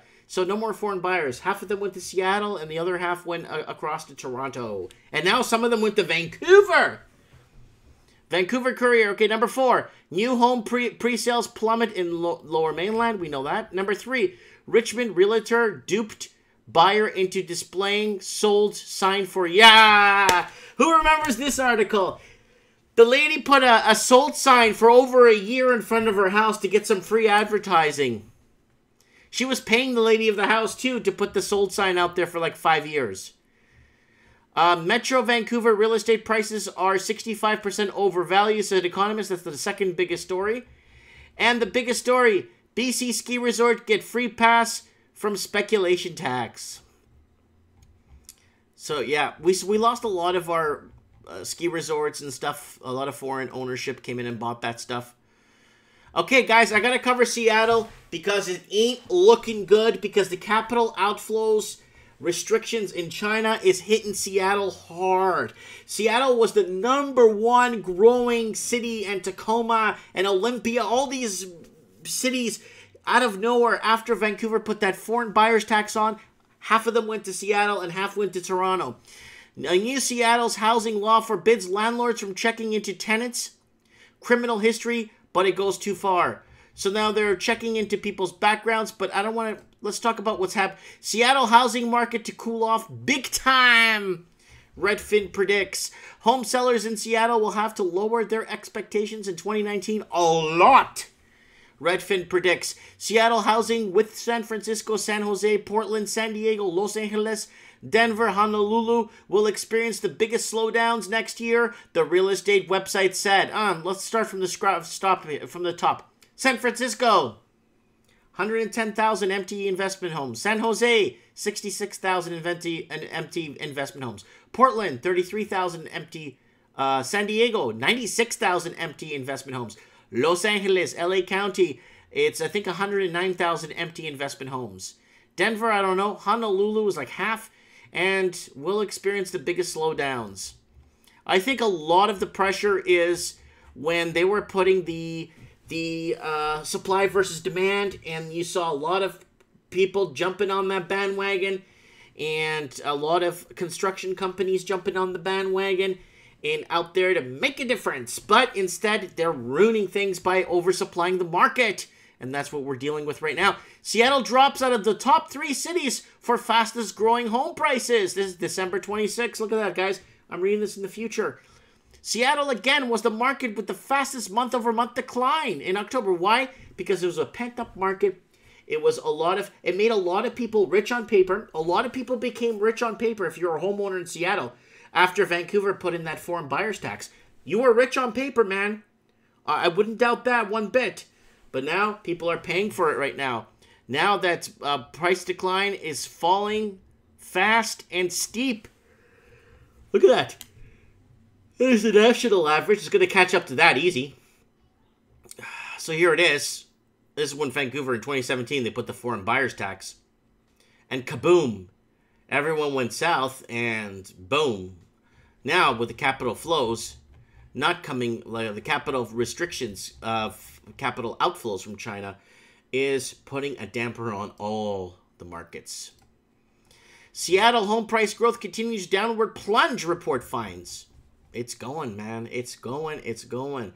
The 20 City Home Price Index released Wednesday showed the average prices in Seattle area were 7.3% higher in October than the year before. As recently as June, home prices were up 12.8% over the previous year. But data shows that the average Seattle home price has actually dropped about 2.4% over the past 2 months. So it's becoming a big trend right now. So U.S. buyers will have to pay $52,000 less because of interest costs will be that much higher over the life of the mortgage, according to Zillow report. So guys, make sure you know what your amortization and your schedule is on your mortgage, and your schedule and your amortization is, please, before you end up paying 3 times for your house. Could Seattle's housing market finally cool off in 2019? It will. According to Redfin, the biggest slowdowns in price growth in the first half of 2019. Again, it goes back to what I've been talking about for the last thing. And I've been following Seattle really close because of the brochures and the magazines they made in Mandarin and Cantonese. And all these real estate agents from Vancouver went down to Seattle to give them their expertise and clients they know from China that could come up and buy the city. And now everyone's mass exiting the city. Where are a lot of Seattleites going? They're going to Salt Lake City, Utah, and Nevada, and Arizona. Some people trickle down to Oregon, but Oregon is still overpriced. LA's biggest cliffhanger in 2018. Some of the biggest year's local issues. Wow, scooters all over LA streets. Could home prices decline? This is the part right here. Los Angeles home prices shattered all-time records in 2018, but began leveling off in late summer. Now, mortgage interest rates are rising precipitously, and some investors are preparing for a recession. That could mean the region's housing market will slow down further in the coming year, but will the value of homes actually drop? Experts say unlikely, but only time would tell. I believe it will, guys. I believe it will. I believe it will. And I'm not trying to be, this is what I've been talking about for the longest time. Las Vegas faces housing slump after comeback from recession. So even Las Vegas is feeling this housing slump because 6 million people have left California in the last 6 years. And home builders might hit the 11,000 permits for new homes in Nevada. And mid-90s, 2002, 22,000 to 24,000 homes a year. And they are overbuilding right now, and they're going to put another oversupply on the market for Nevada, and they're facing this problem. And then slums, a future UK office to homes policy sparks fears.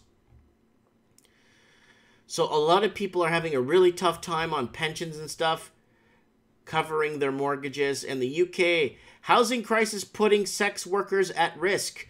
Women and men are placing themselves in potentially dangerous situation due to the lack of housing options, campaigners are saying. So, another problem. Ireland's housing crisis is putting vulnerable sex workers at risk for exploitative landlords, activists have said. So, that's another problem here. So, you're going to see all ends of this market, and you're going to see all ends of how this market's going to affect every human being. Whether you're couch surfing, whether you own, whether you rent, whether you are, oh, but Mike, I'm rent, I'm safe. Yeah, but if your owner defaults on his mortgage, you're going to be evicted without notice. So there's a lot of things you need to watch out for. Housing market average asking price dips 10,000 in London. Larger than usual festive slowdown alarms market with London, East and Southeast England. So England right now, England is looking at to lower interest rates again, to see if they could stimulate the housing market, but this Ponzi scheme is coming to an end. The black swan has swooped in. We're going now. So asking price growth is the weakest since 2010. In some parts of the UK, prices fell year over year. So asking prices for homes coming in on the market in the UK nearly £10,000 lower than they were in October. That's a lot of pence, £10,000. That's a lot. Lower than they were in October as property market headed for its worst annual performance in almost a decade. So people living in England could breathe a sigh of relief if they're waiting on the sidelines to buy, because right now in the UK, it's especially if you bought at the top, you are so toast right now. But you know what? They're blaming Brexit. Blame Donald Trump.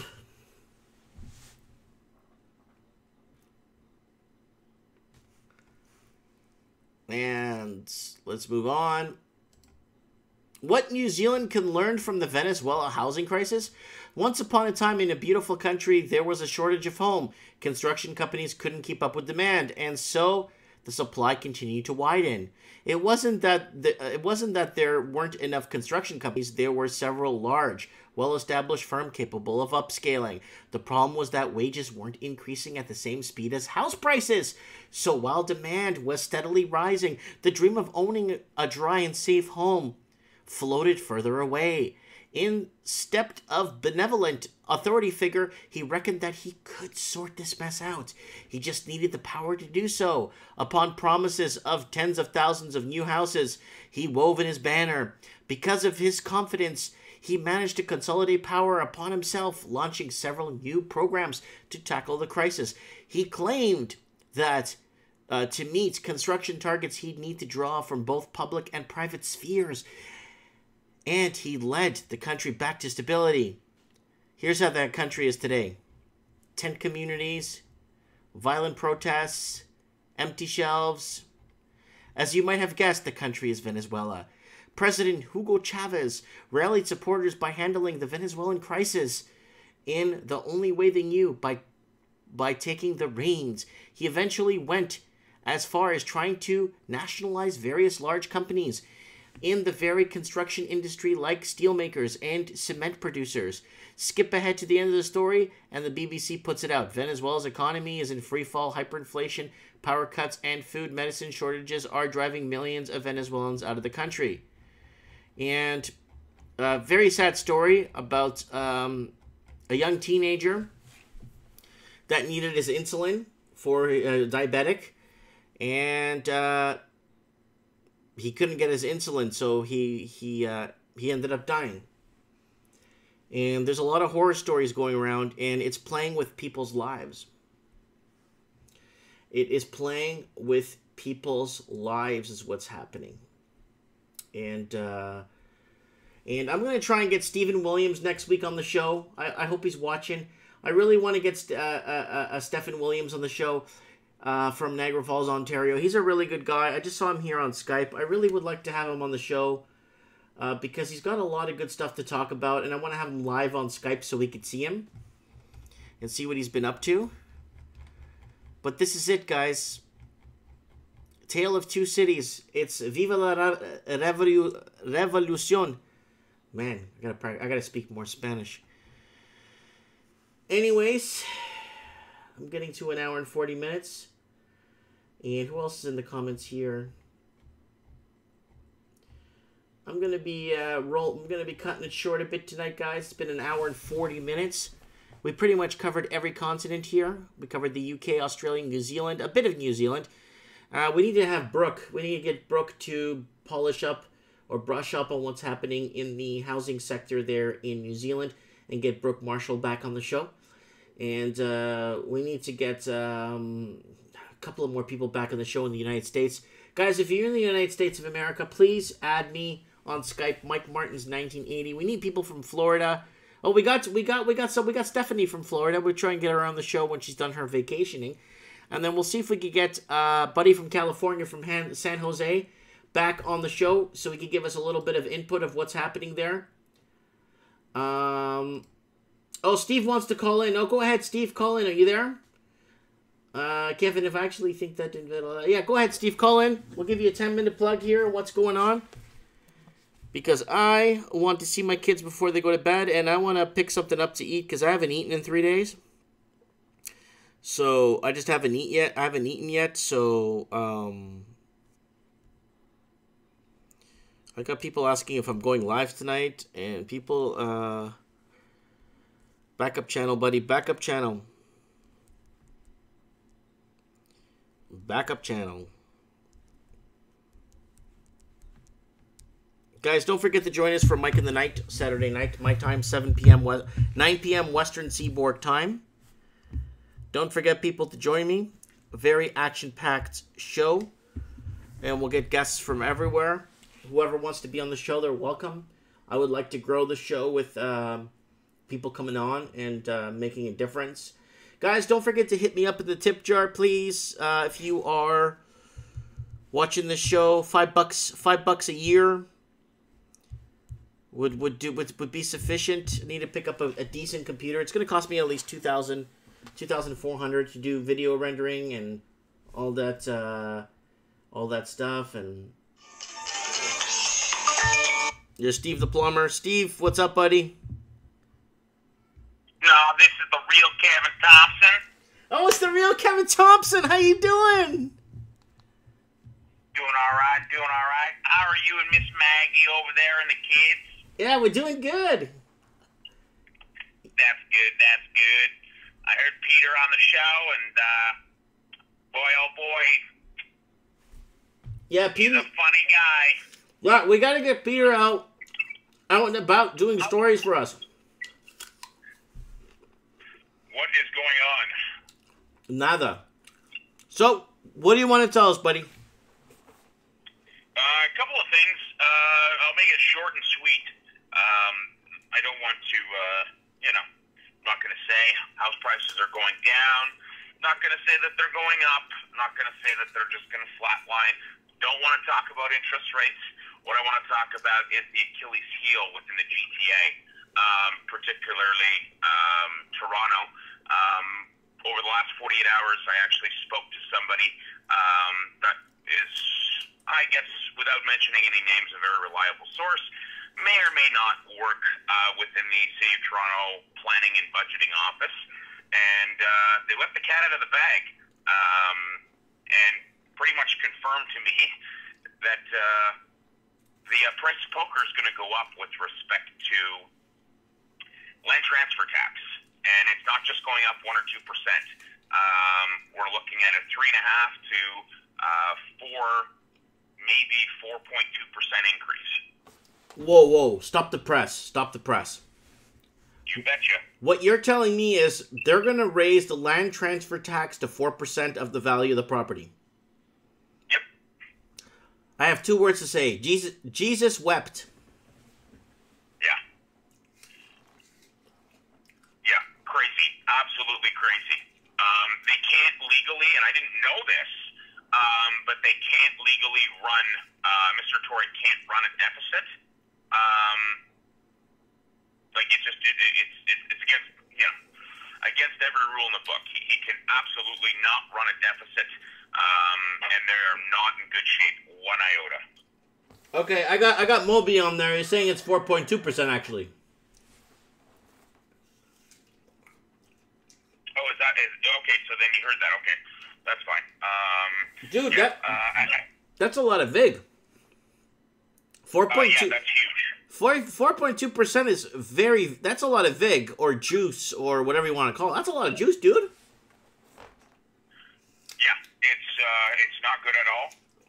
And keep in mind that's not going to be what the kryptonite is. Just so you know, in the next few days, and Moby can actually probably confirm this. January 1st, you know what happens in Ontario, right? January 1st, income tax time starts rolling around? No. Our lucky sperm of a prime minister is going to basically flex the muscles he doesn't have and go ahead and he's basically forcing the carbon tax down our throat. Well, I'm already paying carbon tax here in BC. It's a lot of money. No. So in Ontario, yeah, we're opposed to it, and I think, is it Saskatchewan? Or is it Manitoba? Anyways, there are a few other provinces that are basically standing, side by side with Dougie Ford there to say, no, your carbon tax is not happening. Mm-hmm. But from a federal standpoint, he's going to go ahead and he's basically going to shove it right down our throats, and we're going to have to bring it to court. I wouldn't be surprised if it goes to Superior Court. This is a huge problem. Yeah, because if it goes to high courts, I think if they rule in high courts, depending on how they rule in high courts, it's very situational because it could be a permanent rule where it's in stone for 10, 20 years and no one can touch it. So thanks, Moby. Yeah. Moby says Ontario, Saskatchewan, Manitoba, and New Brunswick. So these are the provinces opposed to it. That's right. Oh, well, you remember BC is Victoria Island, Victoria. You know, that's where they took down the John A. Macdonald statue. You know that BC is the torchlight of Let's Destroy Canada, right? I agree. So there's a lot of moving parts, but a increase in property taxes is going to send house prices in only one direction, especially in Toronto, and not to mention in Ontario as a whole. You put a carbon tax in there, people already can't afford to do things. Throw a rate hike in there, 2 rate hikes in there in 2019. That's I don't know how many nails in the coffin you want to put in, but the land transfer tax. But the land transfer tax is a lot of money, dude. 4.2%. Dude, if you buy $1 million shack in Toronto, $1 million bungalow in Oakville, okay? You gotta pay 42 grand land transfer tax.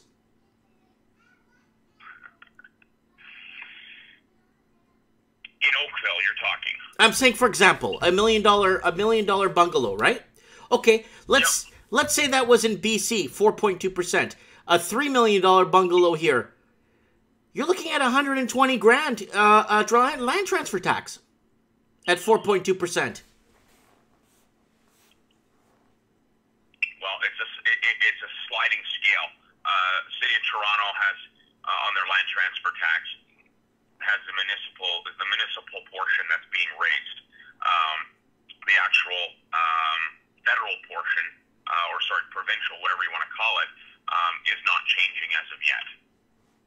Do you think they'll imply a city tax? So they have a provincial tax, you have a federal tax for the country and a provincial. Do you think they'll add a municipal tax for the GTA? And then if you in the GTA, you get to pay another 1 or 2 or 3% on your items and gas and all that stuff? Do you think they'll do that? Well, hang on a second. Toronto already does that with respect to their land transfer. So you buy a house in Toronto, okay, actual Toronto proper. Oh, I'm talking, okay. Steven, I'm talking about the renters get hit with this. So it's not just the buyer, the people that buy and sell homes. They're going to actually add another tax of 2-3% on the dollar when you buy something. So everybody has to basically contribute. Well, it's interesting you say that because there have been other forms of taxes. I'm not saying that it won't happen. It could very well happen. The last time I was in Chicago, I landed in Chicago on the day that they put in, and as you know, Illinois as a state is basically insolvent or broke.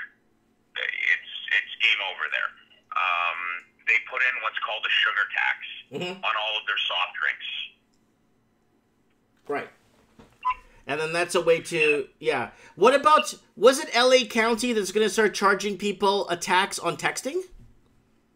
So every text you send, you got to pay 5 or 10 cents per text? Like, that's crazy.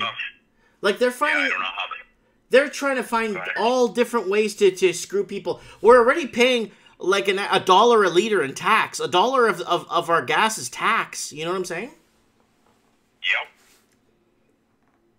So, I mean, but that's federal, right? The gasoline. Yes, that's correct. Okay. So what do you see? So how do you see them correcting? I don't think there's a correction, Steve. Things. Why don't they just let things go and then naturally, just like nature, instead of propping it up and keeping it going? It's like having a guy on a deathbed and keeping him all wired up and juiced up, and then like, why are we keeping this guy alive for? Let him die in peace. You know what I'm saying? Yeah, the do not resuscitate situation.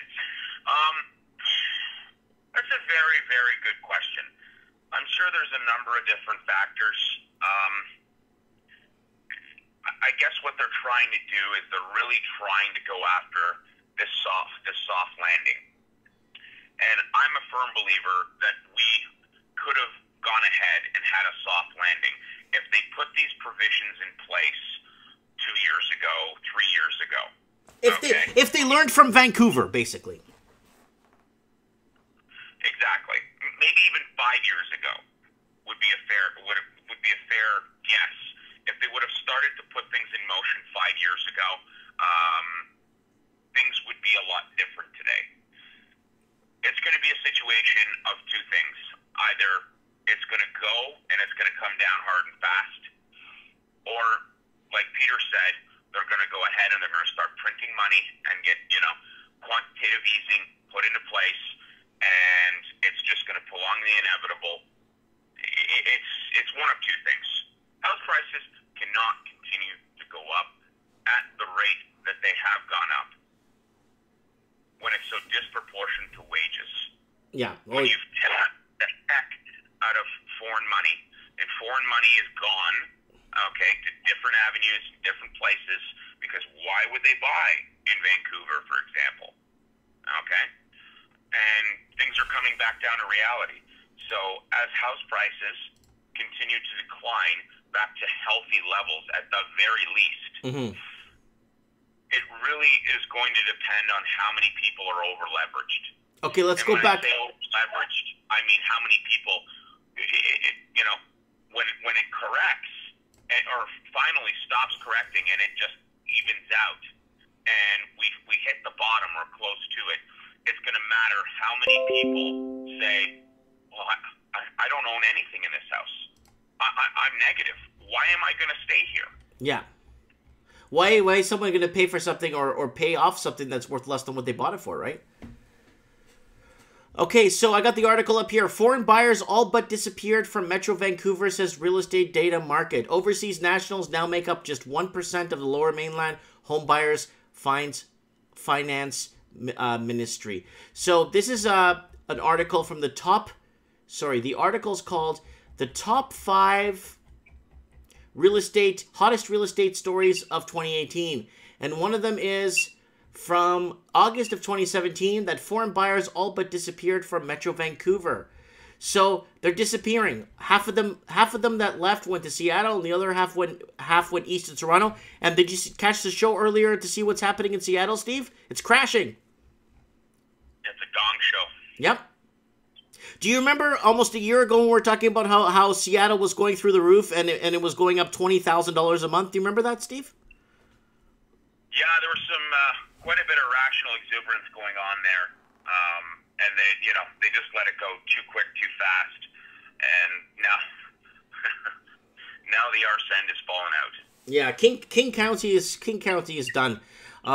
Especially with the mass exodus of really good workers and tech workers that just moved east to Salt Lake City, Utah, Nevada, and Arizona. Everyone left. So everyone's blaming Google and Amazon for the increase in rents, but they're not looking at the bigger picture and what's really happening. You know what I'm saying?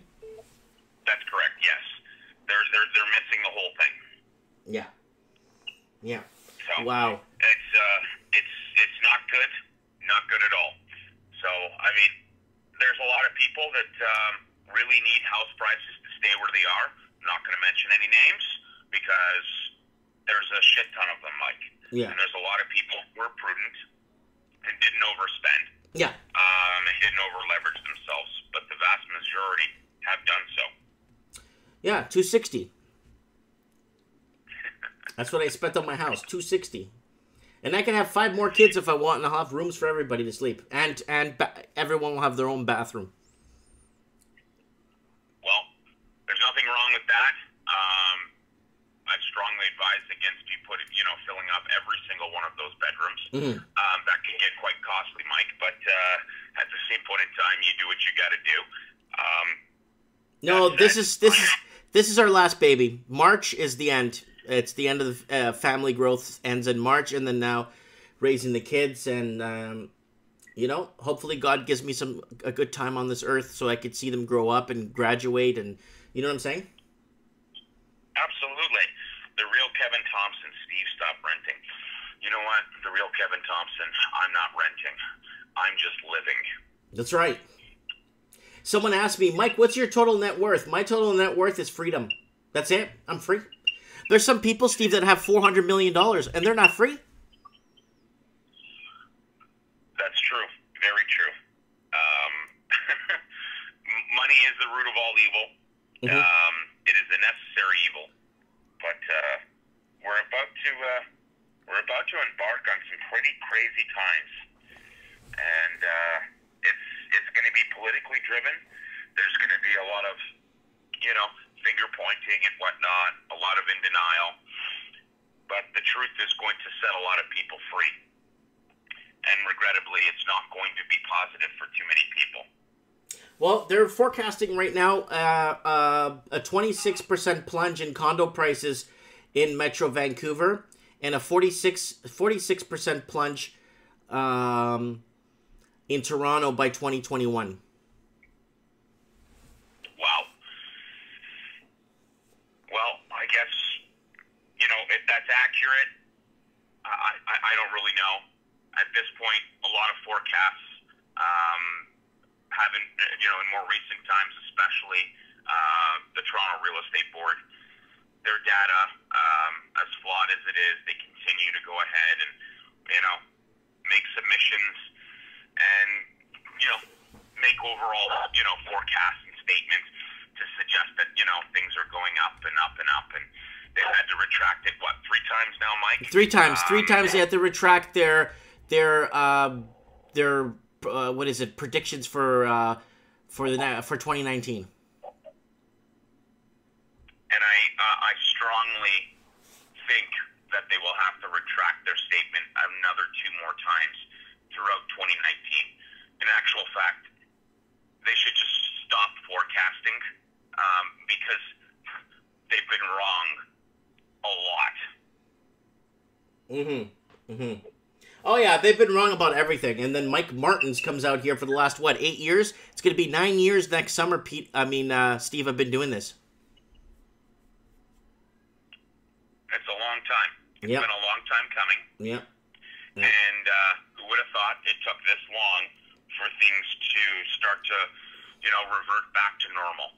It's good. It's still good. I have one question for you, Mike. Yeah, what is it? Go ahead. What is normal? Remember, we did this on a calculator. The average person with the family income of about $90,000 net could only afford, remember, $380,000. Okay. We did this calculation together.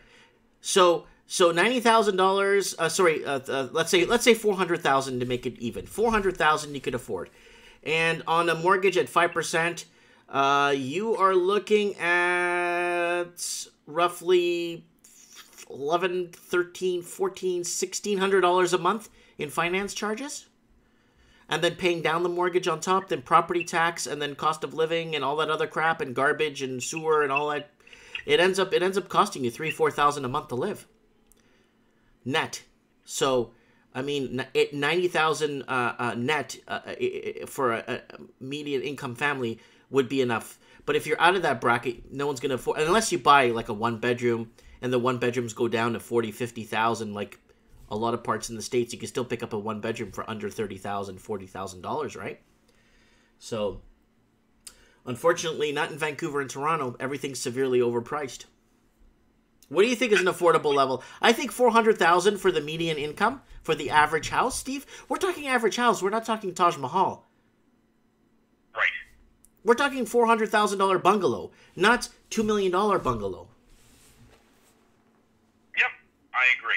I absolutely agree. Because then this $400,000 will allow you to save a little bit of money on the back end if you make $90,000 net. It allows you to put stuff on the back end and then allow you to upgrade and then sell that house and give you a better position for a bigger home. Right. And that's how things were for the last, 300 years until everything got all skewed when we start artificially deflating interest rates. I agree with you. I think I don't know if things will ever get back down to that level because that average bungalow you're making reference to right now is $1 million, for lack of better, knowledge and overall sense of the market. I mean, it really depends on where you're making, reference to that house being $400,000 from a geographical standpoint. Okay, well here's the deal, Steve. Then people need to make 76% more in their wages. Okay. Then if the wages catch up to the price of housing, then you'll see a huge correction, and then they can raise interest rates. Then they could, but at the same point in time, wages would have to go up a lot more than what you just said because of our current taxation. Yeah, well, for sure. But no, median home price for the average family getting into the market should be in and around $400,000 for the income of about $80,000. If you can net, let's say $140,000 a year, you're looking at about maybe $625,000, and that buys you a 2-story, 4 or 5 bedroom, 4 bath. Okay. Yeah. So. Well, yeah. It should be interesting. Wait a minute. The real Kevin Thompson. Mine is maxed out. I guess he's making reference to Peter. Max your heat lockout. I'm moving it up to $250K. So on a $250K home equity line of credit, Mike, what's your T4 have to say in order to get approved for a $250,000 home equity line of credit? And just so everybody knows, just because you have $250,000 liquidity in your house doesn't mean someone's going to give you $250K. You actually have to have the capacity to repay that back. Right. Yeah. Kevin Thompson said 4.5 points. At 4.5%. Plus 120K mortgage. Okay, so that's 250 plus 120. My math is correct.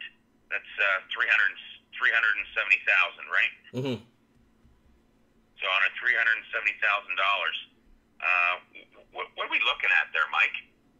What's that T4 gonna have to say? Well, it depends what his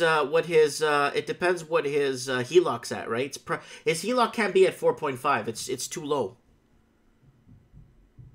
Okay. It's got to be at 6 points. I see. And if your house is worth 450 and you're at 370. So Dumb Data already calculated 16,000 a year in interest.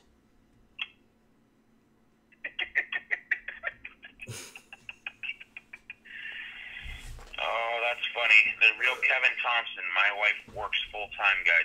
Okay, that's great. I don't need to know what your wife makes. I just want to know what the T4 has to say. Anyway, Steve, I gotta go. My daughter's calling me. I haven't eaten today. I didn't eat today. I didn't have time to. I was just so busy, and I just didn't feel like eating. And you know what? I'm on this new diet, and it's not a don't eat diet. It's just I didn't have time. I had coffee today. That's all I had today. Well, Mike, so good to be with you. You have a great night, and Merry Christmas to you and your family, and we'll talk real soon. Yeah, we'll talk on Mike of the Night if you're not busy. Cheers, Mike. All the best. God bless. Bye. Okay, guys, I'm out. Thanks for watching, and it's been 2 hours. God bless, and don't forget to watch the replay of the show on the main channel. Thanks for watching, and God bless.